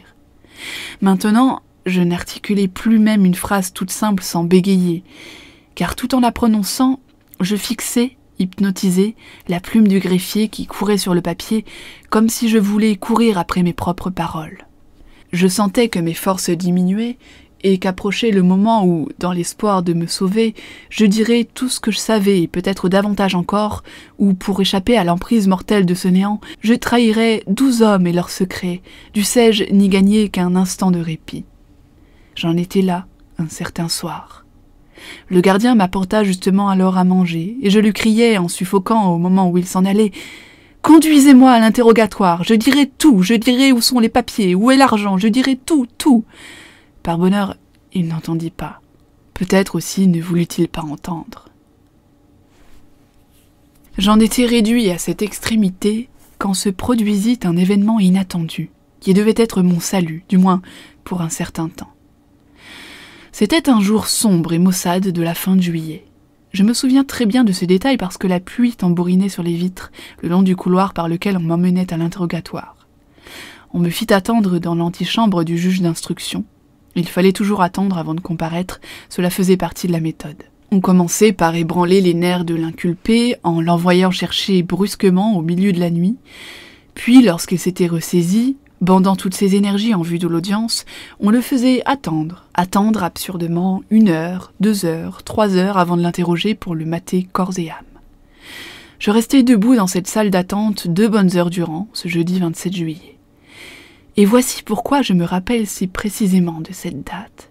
Il y avait un calendrier suspendu au mur, et tandis que les jambes me rentraient dans le corps à force d'être debout, il était bien entendu interdit de s'asseoir, je dévorais des yeux, dans une soif de lecture que je ne peux pas vous décrire, ce chiffre et ce petit mot, 27 juillet, qui se détachaient contre la paroi, car je les incorporais quasiment à ma matière grise. Puis je me remis à attendre, à regarder la porte, à me demander quand elle s'ouvrirait enfin, à réfléchir à ce que les inquisiteurs me demanderaient cette fois, tout en sachant bien qu'ils ne me poseraient pas les questions auxquelles je me préparais. Malgré l'anxiété de cette attente, malgré la fatigue qu'elle me causait, c'était encore un soulagement d'être ainsi dans une autre chambre que la mienne, une chambre un peu plus grande, éclairée de 2 fenêtres au lieu d'1, sans lit et sans cuvette, où l'appui de fenêtre ne présentait pas certaines fentes que j'avais remarquées des millions de fois dans la mienne. La porte avait un vernis différent, la chaise aussi devant le mur était autre. À gauche, il y avait une armoire pleine de dossiers et un vestiaire avec des patères auxquels pendaient 3 ou 4 manteaux militaires mouillés, les manteaux de mes bourreaux. Ainsi, j'avais des objets nouveaux à regarder, à examiner, enfin du nouveau, et mes yeux frustrés se cramponnaient avidement au moindre détail. Je considérais chaque pli de ces manteaux, et je remarquais par exemple une goutte de pluie au bord d'un col mouillé. J'attendis avec une émotion insensée, cela va vous paraître ridicule, de voir si elle allait couler le long du pli ou se défendre encore contre la pesanteur et s'accrocher plus longtemps. Oui, je fixais, haletant, cette goutte pendant plusieurs minutes, comme si ma vie en dépendait. Et lorsqu'elle fut enfin tombée, je me mis à compter les boutons sur chaque manteau, 8 au premier, 8 au second et 10 au troisième. Puis je comparai les parements entre eux. Mes yeux buvaient tous ces détails stupides et insignifiants. Ils s'en repaissaient et s'en délectaient avec une passion que je ne puis exprimer par des mots. Et soudain, ils s'arrêtèrent net. J'avais découvert quelque chose qui gonflait sur le côté la poche de l'un des manteaux. Je m'approchai et crus reconnaître, à travers l'étoffe tendue, le format rectangulaire d'un livre. Un livre! Mes genoux se mirent à trembler. Un livre! Il y avait 4 mois que je n'en avais pas tenu dans ma main, et sa simple représentation m'éblouissait. Un livre dans lequel je verrais des mots alignés les uns à côté des autres, des lignes, des pages, des feuillets que je pourrais tourner. Un livre où je pourrais suivre d'autres pensées, des pensées neuves qui me détourneraient de la mienne, et que je pourrais garder dans ma tête. Quelle trouvaille enivrante et calmante à la fois!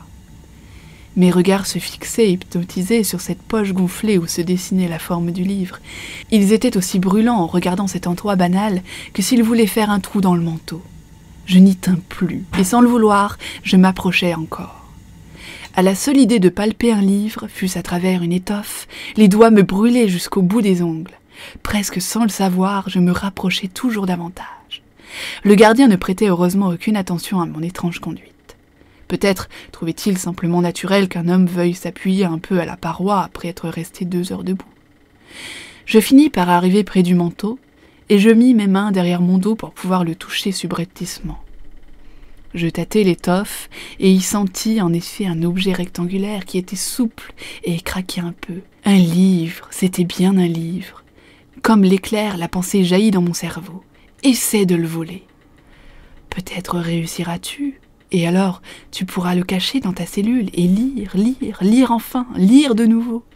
À peine cette pensée m'était-elle venue qu'elle agit sur moi comme un violent poison. Mes oreilles se mirent à bourdonner, le cœur me battit, mes mains glacées ne m'obéirent plus. Cependant, la première stupeur passée, je me serrai astucieusement contre le manteau et tout en gardant les yeux fixés sur le gardien, je fis peu à peu remonter le livre hors de la poche. Hop, je le saisis avec adresse et précaution et je tins soudain dans ma main un petit volume assez mince. Alors seulement je fus effrayée de ce que je venais de faire. Mais je ne pouvais plus reculer. Où le mettre maintenant ? Toujours derrière mon dos, je glissai le livre dans mon pantalon, sous la ceinture, et de là, tout doucement, jusque sur la hanche, de manière à pouvoir le tenir en marchant, la main sur la couture du pantalon comme il se doit militairement. Il s'agissait à présent de mettre ma ruse à l'épreuve.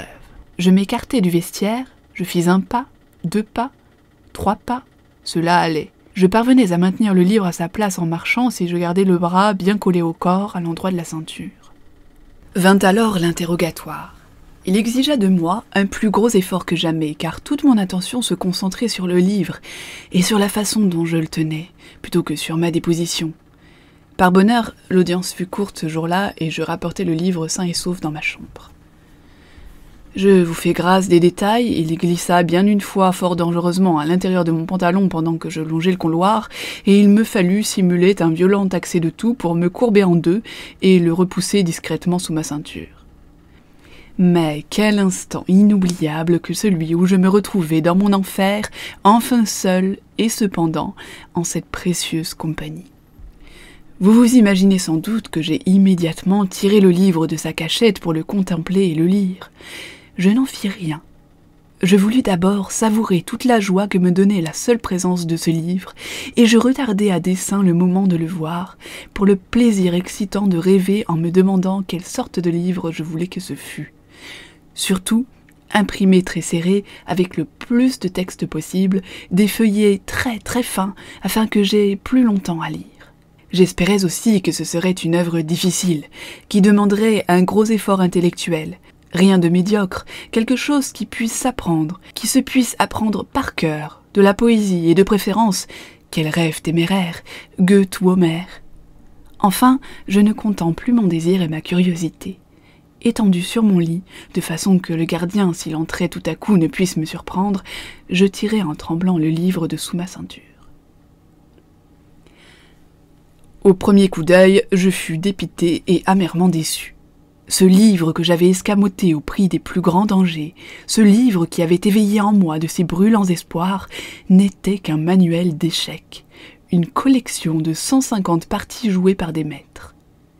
N'eussé-je pas été enfermé et verrouillé, j'aurais, dans ma colère, jeté le livre par la fenêtre, car au nom du ciel, que pouvais-je tirer de cette absurdité ? Autant que j'étais au lycée, j'avais essayé, comme la plupart de mes camarades, de déplacer des pions sur un échiquier, les jours où je m'ennuyais. Mais comment me servir de cet ouvrage théorique ? On ne peut jouer aux échecs sans partenaire, encore bien moins sans échiquier et sans pièces. Je feuilletai le volume avec mauvaise humeur, dans l'espoir d'y découvrir tout de même quelque chose à lire, un avant-propos, des instructions. Mais il ne contenait que les diagrammes tout secs, dans des encadrés, de parties célèbres, avec au-dessous des signes qui me furent d'abord incompréhensibles. A2, A3, F1, G3, et ainsi de suite. C'était, me semblait-il, une sorte d'algèbre dont je n'avais pas la clé. Mais peu à peu, je compris que les lettres A, B, C désignaient les lignes longitudinales, les chiffres de 1 à 8 les transversales, et que ces coordonnées permettaient d'établir la position de chaque pièce au cours de la partie. Ces représentations purement graphiques étaient donc une manière de langage. Je pourrais peut-être, me dis-je, fabriquer ici dans ma cellule une espèce d'échiquier et essayer ensuite de jouer ces parties. Grâce au ciel, je m'avisai que mon drap de lit était grossièrement quadrillé. Plié avec soin, il finit par faire un damier de 64 cases. Je cachai alors le livre sous le matelas, après en avoir arraché la première page, puis je prélevai un peu de mie sur ma ration de pain et j'y modelai des pièces. Un roi, une reine, un fou et tous les autres. Elles étaient bien informes, mais je parvins, non sans peine, à reproduire sur mon drap de lit quadrillé les positions que présentait le manuel. Néanmoins, lorsque je tentai de jouer une partie entière, j'échouai d'abord les premiers jours à cause de mes ridicules pièces en mie de pain que j'embrouillais continuellement parce que je n'avais pu mettre sur les noirs que de la poussière en guise de peinture. 5 fois, 10 fois, 20 fois, je dus recommencer cette première partie. Mais qui au monde disposait de plus de temps que moi dans cet esclavage où me tenait le néant ? Qui donc aurait pu être plus avide et plus patient ? Au bout de 6 jours, je jouais déjà correctement cette partie. 8 jours après, je n'avais plus besoin des pièces en mie de pain pour me représenter les positions respectives des adversaires sur l'échiquier. 8 jours encore et je supprimais le drap quadrillé. Les signes A1, A2, C7, C8, qui m'avaient paru si abstraits au début, se concrétisaient à présent automatiquement dans ma tête en images visuelles. La transposition était complète. L'échiquier et ses pièces se projetaient dans mon esprit et les formules du livre y figuraient immédiatement des positions. J'étais comme un musicien exercé qui n'a qu'un coup d'œil à jeter sur une partition pour entendre aussitôt les thèmes et les harmonies qu'elle contient. Il me fallut encore 15 jours pour être en état de jouer de mémoire, ou selon la formule consacrée, à l'aveugle, toutes les parties d'échecs exposées dans le traité. Je compris alors quel inappréciable bienfait ce vol audacieux m'avait valu. Car j'avais maintenant une activité, absurde ou stérile si vous voulez, mais une activité tout de même, qui détruisait l'empire du néant sur mon âme. Je possédais, avec ces 150 parties d'échecs, une arme merveilleuse contre l'étouffante monotonie de l'espace et du temps. Pour conserver son charme à ma nouvelle occupation, je partageais désormais méthodiquement ma journée. 2 parties le matin, 2 parties l'après-midi, et le soir une brève révision des 4. Ainsi, mon temps était rempli, au lieu de se traîner avec l'inconsistance de la gélatine, et j'étais occupé sans excès, car le jeu d'échecs possède cette remarquable propriété de ne pas fatiguer l'esprit et d'augmenter bien plutôt sa souplesse et sa vivacité. Cela vient de ce qu'en y jouant, on concentre toutes ses énergies intellectuelles sur un champ très étroit, même quand les problèmes sont ardus. J'avais d'abord suivi mécaniquement les indications du livre en reproduisant les parties célèbres, mais peu à peu cela devint pour moi un jeu de l'intelligence auquel je me plaisais beaucoup. J'appris les finesses, les ruses subtiles de l'attaque et de la défense, je saisis la technique de l'anticipation, de la combinaison et de la riposte. Bientôt, je fus capable de reconnaître la manière caractéristique de chacun des joueurs célèbres, aussi sûrement qu'on reconnaît un poète à quelques vers d'une de ses œuvres. Ce qui n'avait été d'abord qu'une manière de tuer le temps devint un véritable amusement, et les figures des grands joueurs d'échecs, Aljekin, Lasker, Bogolbogo, Tartakower, vinrent, tels de chers camarades, peupler ma solitude. La variété anima désormais ma cellule muette, et la régularité de ces exercices rendit leur assurance à mes facultés intellectuelles. Cette discipline d'esprit très exacte leur donna même une acuité nouvelle, dont les interrogatoires bénéficièrent les premiers. Sans le savoir, j'avais sur l'échiquier amélioré ma défense contre les menaces feintes et les détours perfides. Dès lors, je n'eus plus aucune défaillance devant mes juges, et il me sembla que les hommes de la Gestapo commençaient à me regarder avec un certain respect. Peut-être se demandaient-ils par devers eux où je puisais la force de résister si fermement quand ils voyaient tous les autres s'effondrer. Ce temps heureux, où je refis systématiquement les 150 parties du manuel, dura environ 3 mois. Là parvenu au point mort, je me retrouvai brusquement à nouveau devant le néant. Car une partie jouée 20 ou 30 fois n'avait plus l'attrait de la nouveauté. Sa vertu était épuisée pour moi. Quel sens cela avait-il de répéter sans cesse les parties, quand je savais chaque coup par cœur ? L'ouverture déclenchait automatiquement les suivants, et il n'y avait plus de surprise, plus d'émotion, plus de problème. Pour m'occuper, pour me rendre cet effort et ce divertissement dont je ne pouvais plus me passer, il eût fallu un second volume avec d'autres modèles. Comme c'était tout à fait exclu, il ne restait qu'une issue dans cette direction aberrante. Je devais inventer d'autres parties que j'essaierais de jouer avec moi-même, ou plutôt contre moi-même. Eh bien, je ne sais pas jusqu'à quel point vous avez réfléchi à l'état d'esprit où vous plonge ce roi des jeux, mais il suffit d'1 seconde pour faire comprendre que, le hasard n'y ayant aucune part, c'est une absurdité de vouloir jouer contre soi-même. L'attrait du jeu d'échecs réside tout entier en ceci que 2 cerveaux s'y affrontent, chacun avec sa tactique. L'intérêt de cette bataille intellectuelle vient de ce que les Noirs ne savent pas comment vous manœuvrer les Blancs, et qu'ils cherchent sans cesse à deviner leurs intentions pour les contrecarrer, tandis que de leur côté, les Blancs essaient de percer à jour les secrètes intentions des Noirs et de les déjouer. Si donc les 2 camps sont représentés par la même personne, la situation devient contradictoire. Comment un seul et même cerveau pourrait-il à la fois savoir et ne pas savoir quel but il se propose, et, en jouant avec les Blancs, oublier sur commande son intention et ses plans faits la minute précédente avec les Noirs? Un pareil dédoublement de la pensée suppose un dédoublement complet de la conscience, une capacité d'isoler à volonté certaines fonctions du cerveau comme s'il s'agissait d'un appareil mécanique. Vouloir jouer aux échecs contre soi-même est donc aussi paradoxal que vouloir marcher sur son ombre. Eh bien, pour me résumer, pendant des semaines, c'est à cette absurdité, à cette chose impossible que le désespoir me fit tendre pendant des mois. Mais je n'avais pas le choix pour échapper à la folie et à la totale décrépitude de mon esprit. Mon atroce situation m'obligeait à tenter ce dédoublement de mon esprit entre un moi blanc et un moi noir, si je ne voulais pas être écrasé par le néant horrible qui me cernait de toutes parts. Monsieur B se renversa sur sa chaise longue et ferma les yeux un instant. On eût dit qu'il chassait avec effort un souvenir importun. De nouveau, au coin gauche de sa bouche, reparut l'étrange crispation qu'il ne pouvait réprimer. Puis il se redressa et poursuivit. Voilà, jusqu'ici j'espère que mon récit a été assez clair. Je ne sais malheureusement si la suite pourra l'être autant. Car ma nouvelle occupation demandait une telle tension d'esprit qu'elle rendait tout contrôle sur moi-même impossible. Je vous ai déjà dit qu'à mon avis, vouloir jouer aux échecs contre soi-même est déjà une idée absurde. Mais j'aurais eu peut-être une chance minime de m'en sortir si je m'étais trouvé devant un véritable échiquier qui m'eût permis, en quelque sorte, de prendre une certaine distance, de projeter les choses dans l'espace.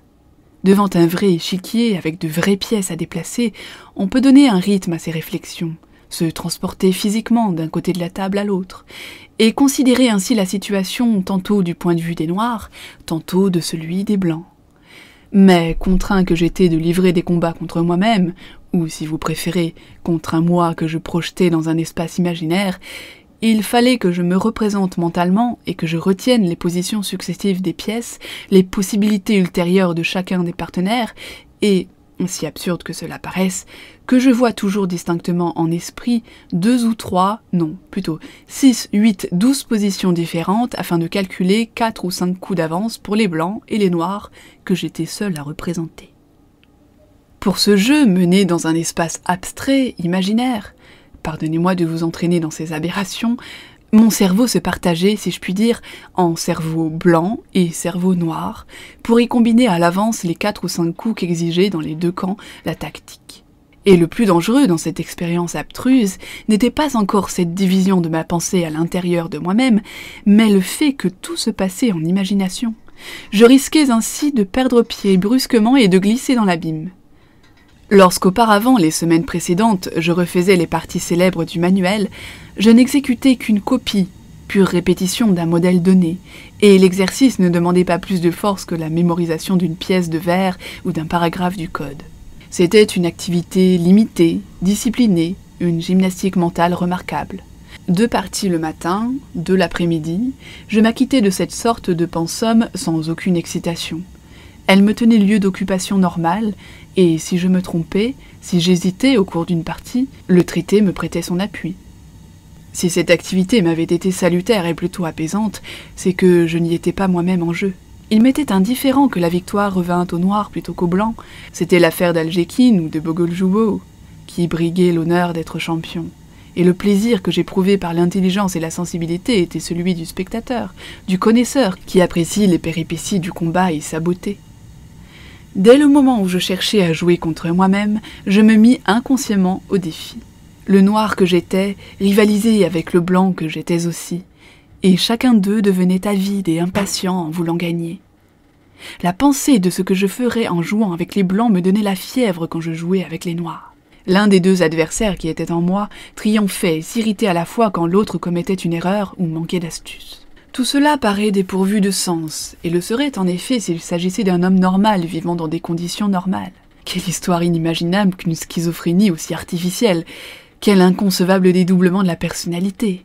Mais n'oubliez pas que j'avais été violemment arraché à mon cadre habituel, que j'étais un captif innocent, tourmenté avec raffinement depuis des mois par la solitude, un homme en qui la colère s'était accumulée sans qu'il pût la décharger sur rien, ni sur personne.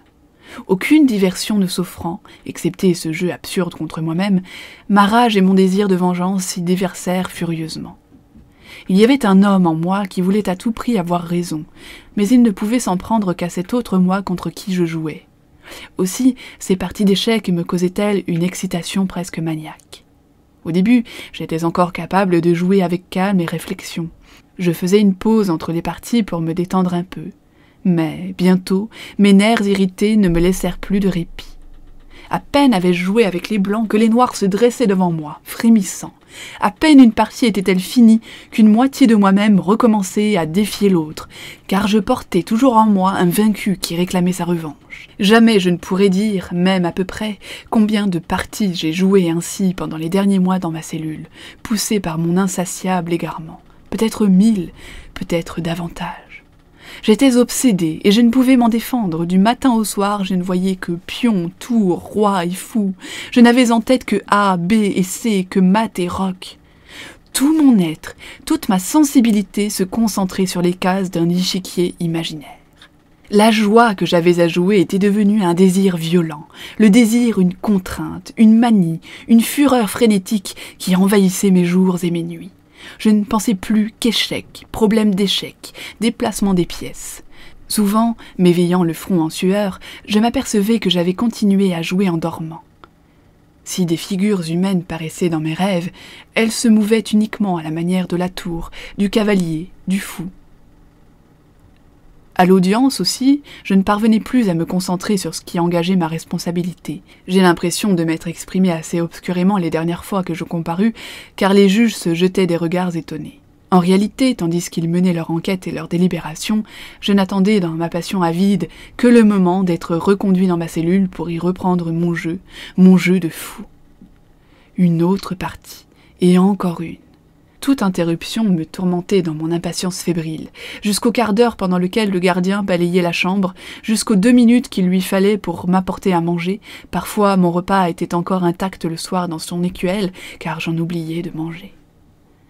Je n'avais qu'une soif effroyable, due sans doute à ce jeu fébrile et à ces perpétuelles réflexions.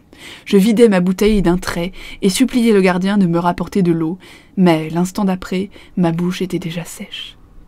Pour finir, mon excitation atteignit un tel degré en jouant, je ne faisais absolument rien d'autre du matin au soir, que je ne pouvais plus rester assis 1 minute, arpentant ma chambre sans arrêt et en réfléchissant à mes parties, toujours plus vite, d'un pas toujours plus pressé, de plus en plus excité à mesure que la fin de la partie approchait. La passion de gagner, de me vaincre moi-même, devenait peu à peu une sorte de fureur. Je tremblais d'impatience, car l'un des 2 adversaires que j'abritais était toujours trop lent au gré de l'autre. Ils se harcelaient, et, si ridicule que cela vous paraisse peut-être, je me houspillais moi-même. Plus vite, allons, allons, quand la riposte n'était pas assez prompte. Je sais aujourd'hui, bien entendu, que cet état d'esprit était déjà tout à fait pathologique. Je ne lui trouve pas d'autre nom que celui d'intoxication par le jeu d'échecs, qui n'est pas encore dans le vocabulaire médical. Cette monomanie finit par m'empoisonner le corps autant que l'esprit. Je maigris, mon sommeil devint agité, intermittent. Au réveil, mes paupières étaient de plomb, je les ouvrais à grand-peine. J'étais devenue si faible, mes mains tremblaient tellement que je ne portais un verre à mes lèvres qu'au prix d'un gros effort. Mais sitôt une partie commençait, j'étais galvanisée par une force sauvage.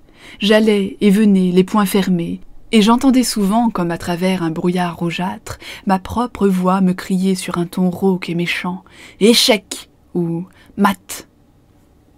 Je ne puis moi-même vous dire comment, dans cet état affreux, indescriptible, se produisit la crise. Je sais seulement que je me réveillai un beau matin d'une autre manière que d'habitude. Mon corps était comme délivré de moi-même, il se prélassait, mollement étendu dans un agréable confort. Une bonne grosse fatigue, telle que je n'en avais pas connue depuis des mois, appesantissait mes paupières, me donnant un si grand sentiment de bien-être que je ne pus me décider à ouvrir les yeux tout de suite. Pendant quelques minutes, je demeurai ainsi, jouissant de ma torpeur, de la tiédeur de mon lit, avec une voluptueuse langueur. Tout à coup, il me sembla entendre des voix derrière moi, des voix humaines, chaudes et vivantes, qui prononçaient des mots tranquilles, et vous ne pouvez vous imaginer mon ravissement, à moi qui n'avais, depuis presque 1 an, rien entendu d'autre que les dures et méchantes paroles de mes juges.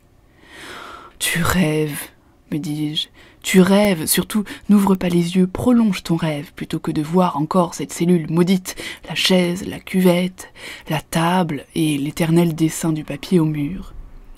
Tu rêves, continue à rêver. Mais la curiosité l'emporta. Lentement, prudemment, j'ouvris les yeux. Oh merveille! Je me trouvais dans une autre chambre, une chambre plus spacieuse que ma cellule de l'hôtel. La lumière entrait librement par une fenêtre sans barreaux. Au-delà, je voyais des arbres verts où courait le vent au lieu de mon sinistre mur coupe-feu. Les parois de la chambre étaient blanches et brillantes, blanc aussi le plafond qui s'élevait au-dessus de moi. Oui, vraiment, j'étais dans un autre lit, un lit que je ne connaissais pas. Ce n'était pas un rêve, des voix humaines parlaient doucement derrière moi. Ma découverte dut m'agiter violemment tant j'étais stupéfait, car j'entendis des pas s'approcher aussitôt. Une femme venait vers moi, la démarche légère, une femme qui portait une coiffe blanche, une infirmière. Je frissonnais, ravi. Je n'avais pas vu de femme depuis 1 an. Sans doute regardais-je cette gracieuse apparition avec des yeux extasiés et brûlants, car elle me dit avec force et douceur « Restez tranquille, bien tranquille ».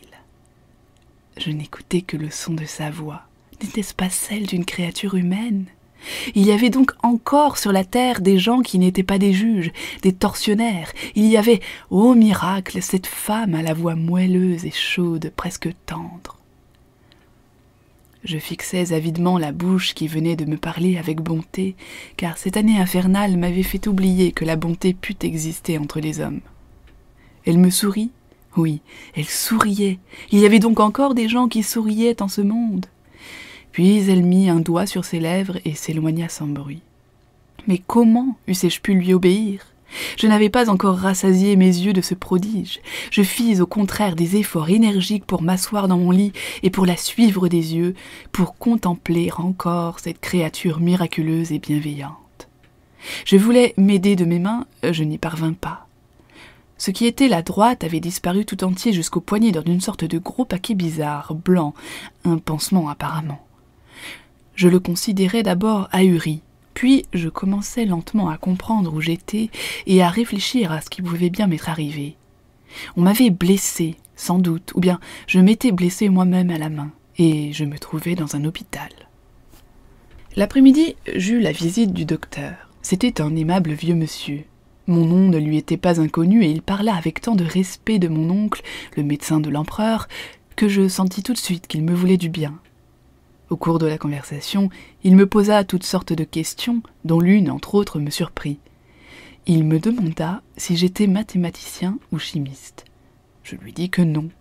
« Curieux, murmura-t-il, vous prononciez de si étranges formules dans votre délire. C3, C4, personne de nous n'y comprenait rien. » Je m'enquis de ce qui m'était arrivé. Il sourit bizarrement. Rien de grave, une violente crise de nerfs. Et il ajouta tout bas, après avoir jeté un regard circonspect autour de lui. Très compréhensible d'ailleurs, depuis le 13 mars, n'est-ce pas? Je fis oui de la tête. Pas étonnant, avec cette méthode, grommela-t-il. Vous n'êtes pas le premier, mais ne vous inquiétez pas. À la manière apaisante dont il me glissait ces mots et dont il me regardait, je sus que j'étais en bonne main. 2 jours plus tard, l'excellent docteur me raconta franchement ce qui m'était arrivé. Le gardien m'avait entendu crier très fort dans ma cellule, et il avait cru d'abord que quelqu'un s'y était introduit avec qui je me querellais. Mais à peine avait-il paru à la porte que je m'étais précipité sur lui en poussant des cris sauvages. « Allons, joue, gredin, poltron !» J'avais essayé de le saisir à la gorge avec tant de violence qu'il avait dû appeler au secours. Tandis qu'on m'emmenait chez le médecin, j'avais réussi à me dégager et, pris d'une rage frénétique, je m'étais jeté contre la fenêtre du couloir en brisant la vitre et me faisant une profonde blessure à la main.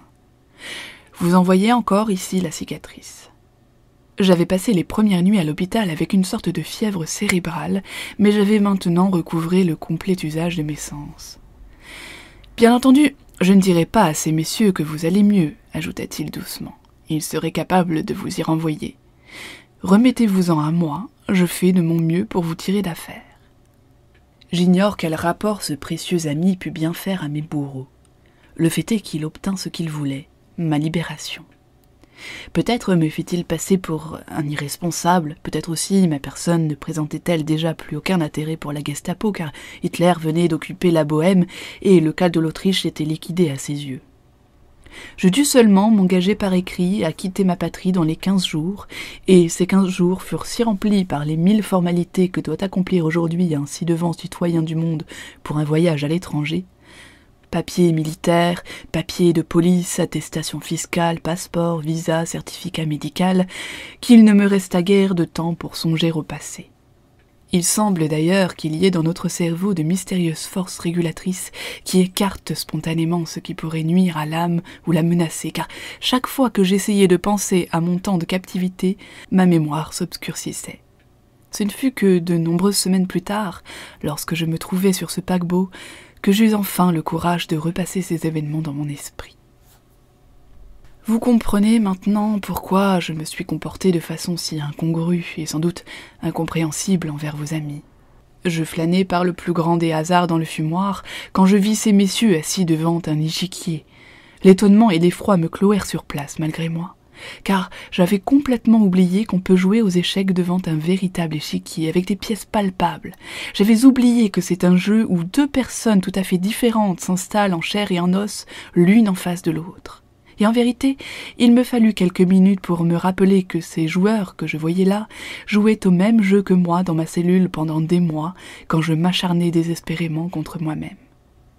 Les chiffres dont je m'étais accommodé, à cette époque d'exercice farouche, n'étaient donc que les symboles de ces pièces d'ivoire.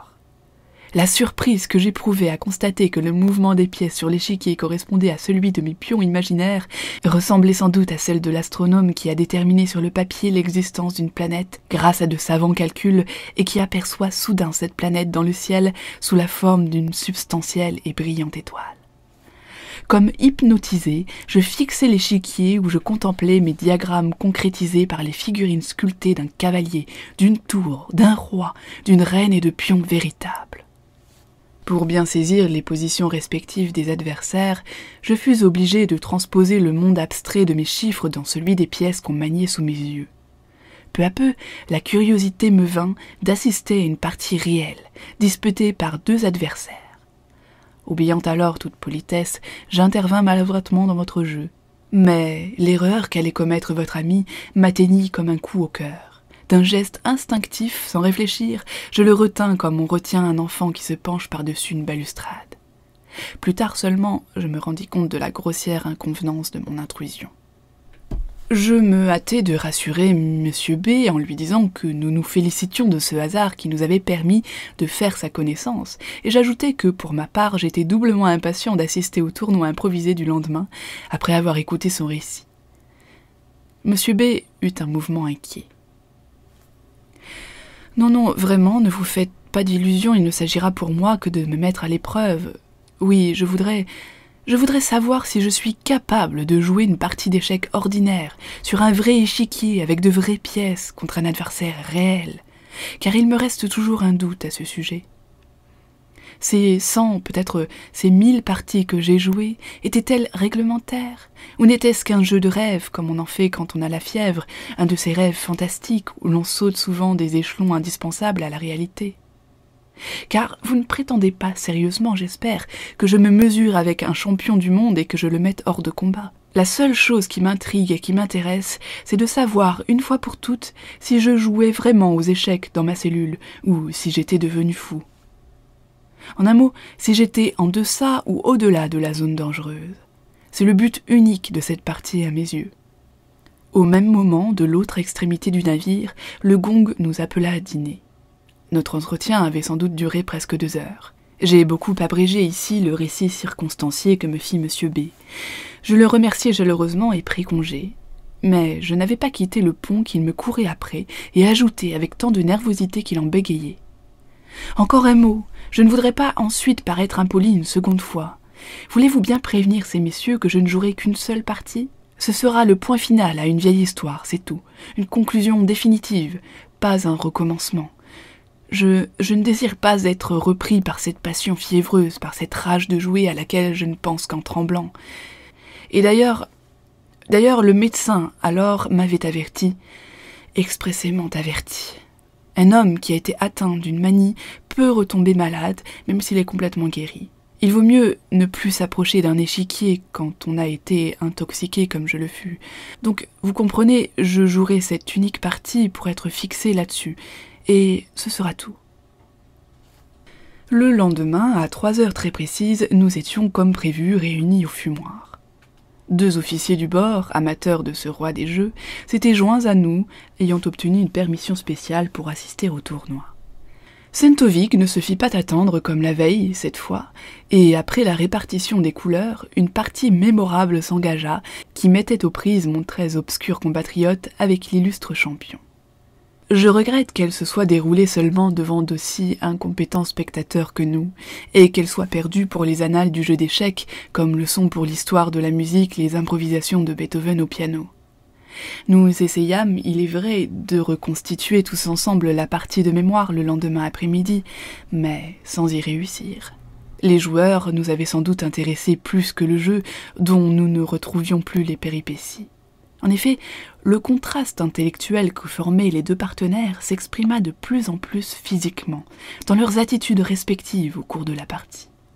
Raide et immobile comme une souche, Sentovik, très bien rodé, ne quittait pas l'échiquier des yeux. Réfléchir était pour lui une sorte d'effort physique qui demandait une concentration extrême de tout son corps. Monsieur B, au contraire, restait parfaitement dégagé et libre dans ses mouvements. Véritable dilettante au plus beau sens du mot, il ne voyait dans le jeu que le plaisir qu'il lui causait. Nous donnait avec désinvolture des explications entre les coups, allumait une cigarette d'une main légère et ne regardait l'échiquier qu'1 minute avant que ce soit à lui de jouer. Il semblait toujours avoir prévu les intentions de l'adversaire. Au début, pour les ouvertures obligées, tout alla assez vite. Ce n'est qu'au 7e ou 8e coup que la bataille parut se dessiner selon un plan précis. Sentovik réfléchissait plus longuement. Nous comprîmes à ce signe que la véritable lutte pour la suprématie était engagée. Mais je dois à la vérité de dire que pour nous autres novices, l'évolution progressive de la situation, comme dans tout réel tournoi, était plutôt décevante. Car plus les pièces composaient sur l'échiquier leurs étranges arabesques, moins nous en pénétrions le sens caché. Nous ne saisissions ni les intentions des 2 adversaires, ni dans quel camp se trouvait l'avantage. Nous voyions seulement qu'ils déplaçaient leurs pièces tels des leviers, ou comme des généraux font marcher leurs troupes pour tâcher de faire une brèche dans les lignes ennemies. Mais nous ne pouvions comprendre les buts stratégiques de ces mouvements, car des joueurs aussi avertis combinent leur affaire plusieurs coups d'avance. Et à notre ignorance s'ajoutait peu à peu une fatigue qui venait surtout des interminables minutes de réflexion nécessaires à Sentovik. Cette lenteur irritait visiblement notre ami. Je remarquai avec inquiétude qu'il s'agitait de plus en plus sur son siège au fur et à mesure que la partie durait. Il allumait nerveusement cigarette sur cigarette ou prenait une note d'une main rapide. Puis il se fit servir une bouteille d'eau minérale et avala précipitamment un verre après l'autre. Il était évident qu'il calculait ses coups 100 fois plus vite que Sentovik. Quand ce dernier se décidait enfin, après des réflexions infinies, à pousser une pièce de sa lourde main, notre ami souriait simplement, de l'air de quelqu'un qui a prévu la manœuvre depuis longtemps, et il ripostait aussitôt. Son cerveau travaillait si vite qu'il avait sans doute déjà calculé toutes les possibilités de son adversaire. Aussi, plus Sentovik tardait-il à se décider, plus l'impatience de l'autre augmentait-elle, et pendant qu'il attendait ainsi, ses lèvres prenaient une expression de contrariété presque hostile. Mais Sentovik ne s'émouvait pas pour si peu. À mesure que les pièces se faisaient plus rares sur l'échiquier, ses réflexions s'allongeaient, mornes et muettes. Au 42e coup, la partie avait duré 2 bonnes heures 3/4, et nous ne la suivions plus que d'un regard hébété de fatigue. Un des officiers du bord était parti, l'autre lisait un livre et ne jetait un coup d'œil sur l'échiquier qu'au moment où l'un des partenaires avait joué. Mais, soudain, c'était au tour de Sentovik, se produisit quelque chose d'imprévu. Le champion avait le doigt sur le cavalier pour le faire avancer, et Monsieur B, en le voyant, se ramassa sur lui-même comme un chat qui va sauter. Il se mit à trembler de tout son corps, poussa sa dame d'un geste sûr, et s'écria triomphant « Ça y est, c'est réglé !» Il se rejeta en arrière, se croisa les bras sur la poitrine, et jeta à Sentovik un regard de défi où fulgurait soudain une lueur brûlante. Nous nous penchâmes tous, sans le vouloir, vers l'échiquier pour comprendre cette manœuvre si victorieusement annoncée. Au premier abord, on ne voyait rien de menaçant. L'exclamation de notre ami devait donc se rapporter à un développement ultérieur de la situation que nous autres dilettantes à courte vue ne savions pas prévoir. Sentovic seul n'avait pas bronché à l'annonce provocatrice de son partenaire. Il était resté aussi imperturbable que s'il n'avait pas entendu cet offensant « ça y est ». Il ne se passa rien. La montre posée sur la table pour mesurer l'intervalle entre deux coups faisait entendre son tic-tac dans le silence général. 3 minutes s'écoulèrent, puis 7, puis 8. Sentovic ne bougeait toujours pas, mais il me sembla que l'effort qu'il s'imposait élargissait encore ses narines épaisses. L'attente devenait intolérable pour notre ami, M. B, comme pour nous. Il se leva d'un bond et se mit à marcher dans le fumoir de long en large, lentement d'abord, puis de plus en plus vite. Tout le monde le regardait un peu surpris, et moi j'étais plein d'inquiétude, car je venais de m'apercevoir que malgré son agacement, il arpentait toujours le même espace. On eût dit qu'une barrière invisible l'arrêtait dans le vide au milieu de la pièce, et l'obligeait à revenir sur ses pas. Je compris en frissonnant qu'il refaisait sans le vouloir le même nombre de pas que jadis dans sa cellule. Oui, c'était exactement ainsi qu'il devait s'être promené des mois durant comme un fauve en cage. Comme cela, 1000 fois de suite, il avait dû aller et venir, les mains crispées et les épaules rentrées, tandis que s'allumait dans son regard fixe et fiévreux la rouge lueur de la folie. En ce moment, il avait apparemment encore toute sa présence d'esprit, car il se tournait de temps en temps avec impatience du côté de la table pour voir si Sentovic s'était décidé. Mais 9, 10 minutes s'écoulèrent encore. Ce qui se passa ensuite, aucun de nous ne s'y attendait. Sentovic leva lentement sa lourde main. Chacun regarda anxieusement ce qu'il allait faire. Mais Sentovic ne joua pas. Du revers de la main, il repoussa les pièces de l'échiquier. Nous ne comprîmes pas tout de suite qu'il abandonnait la partie, qu'il capitulait avant que tout le monde vît qu'il était battu. L'invraisemblable s'était produit. Un champion du monde, le vainqueur d'innombrables tournois, venait de baisser pavillon devant un inconnu, devant un homme qui n'avait pas touché à un échiquier depuis 20 ou 25 ans. Notre ami, cet anonyme, avait battu le plus fort joueur du monde entier dans un tournoi public. Sans nous en apercevoir, dans notre émotion, nous nous étions tous levés. Chacun de nous avait le sentiment de devoir faire ou dire quelque chose pour donner libre cours à son joyeux effroi. Le seul qui ne bougea pas, très calme, fut Sentovic. Au bout d'un assez long moment, il leva la tête et regarda notre ami d'un œil de pierre. « Encore une partie » demanda-t-il. « Mais certainement » répondit M. B avec un enthousiasme qui me fit une fâcheuse impression, et avant même que j'aie pu lui rappeler son intention de s'en tenir à une seule partie, il se rassit. Avec une hâte fiévreuse, il remit les pièces sur l'échiquier, et ses doigts tremblaient tellement que par 2 fois un pion s'en échappa et roula sur le plancher. Le malaise que me causait son excitation forcée devint de l'angoisse. Indéniablement, cet homme calme et paisible s'était changé en exalté. Le tic faisait tressaillir toujours plus souvent le coin de sa bouche, et tout son corps tremblait comme secoué par une fièvre subite. « Cela suffit !» lui soufflai-je doucement. « Ne jouez pas maintenant. C'est assez pour aujourd'hui, c'est trop éprouvant pour vous. » « Éprouvant, ha ha !» Il riait fort d'un air méchant. « J'aurais pu faire 17 parties si nous ne traînassions pas tant. Ce qui me fatigue à ce rythme, c'est de rester éveillé. Allons, c'est à vous de commencer. » Ces derniers mots, prononcés sur un ton violent, presque grossier, il les avait adressés à Sentovic, qui jeta sur lui un regard calme et mesuré, mais dur comme un poing fermé. Entre les deux joueurs était née soudain une dangereuse tension, une haine passionnée. Ce n'étaient plus 2 partenaires qui voulaient éprouver leur force en s'amusant, c'étaient 2 ennemis qui avaient juré de s'anéantir réciproquement. Sentovic tarda longtemps avant de jouer son premier coup, et j'eus nettement le sentiment qu'il le faisait exprès. Il devait avoir compris que sa lenteur fatiguait et irritait l'autre, et il s'en servait, en tacticien bien entraîné.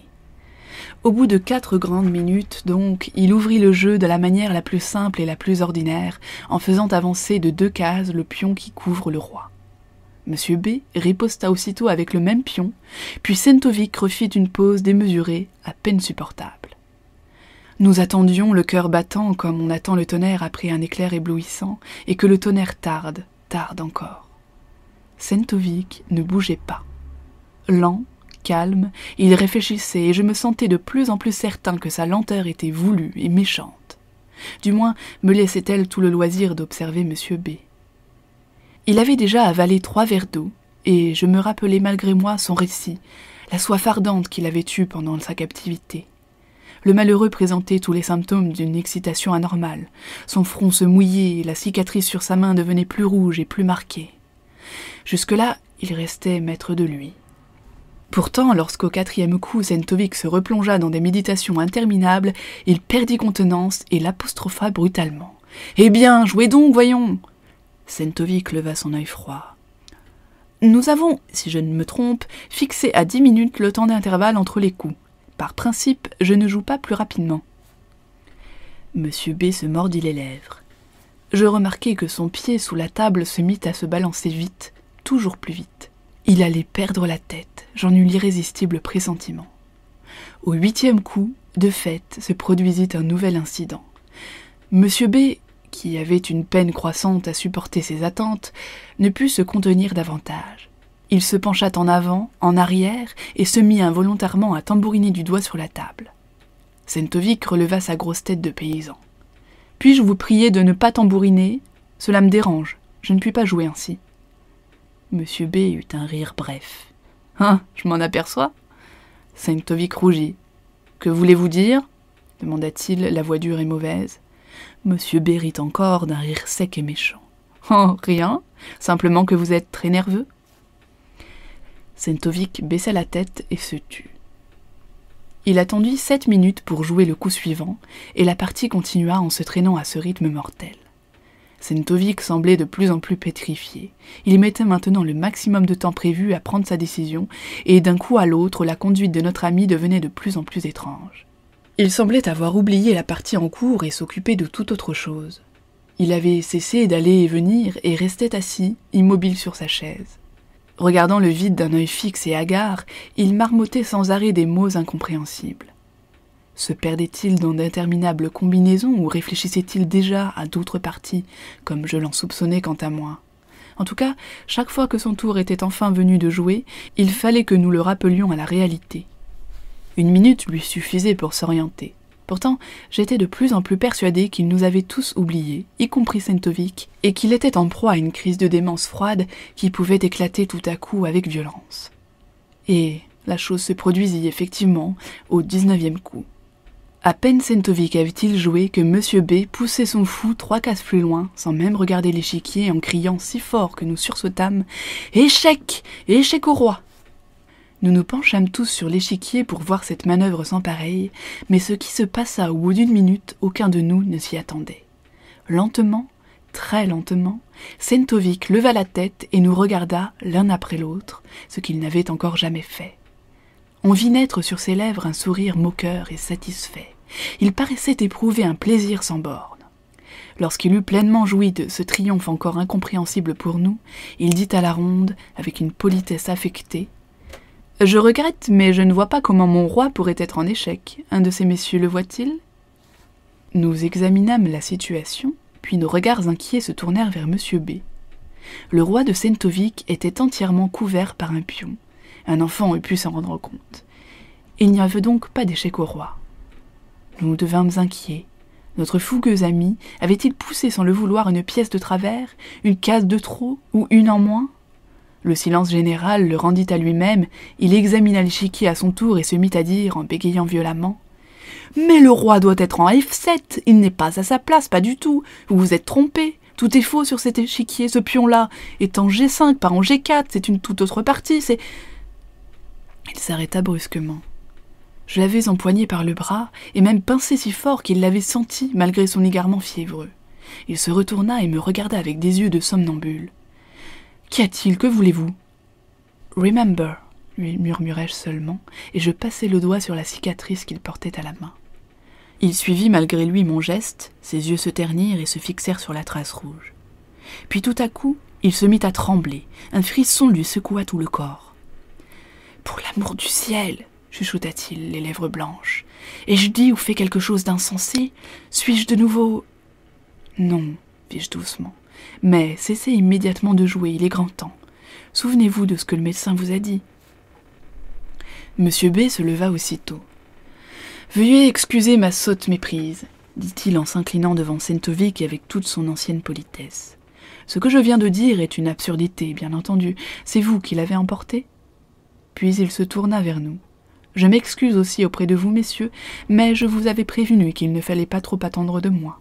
Pardonnez cet incident ridicule, c'est la dernière fois de ma vie que je m'essaie aux échecs. Il s'inclina encore une fois et s'en fut, de la même manière mystérieuse et discrète qu'il nous était apparu la première fois. J'étais seul à savoir pourquoi cet homme ne toucherait plus jamais à un échiquier, tandis que les autres demeuraient là, vaguement conscients d'avoir échappé à je ne sais quel désagrément ou même à un danger. « Damned fool !» grogna McConnor déçu. Sentovic fut le dernier à quitter son siège et jeta encore un coup d'œil sur la partie commencée. « Dommage, dit-il magnanime, l'offensive n'allait pas si mal. Pour un dilettante, ce monsieur est en fait très remarquablement doué.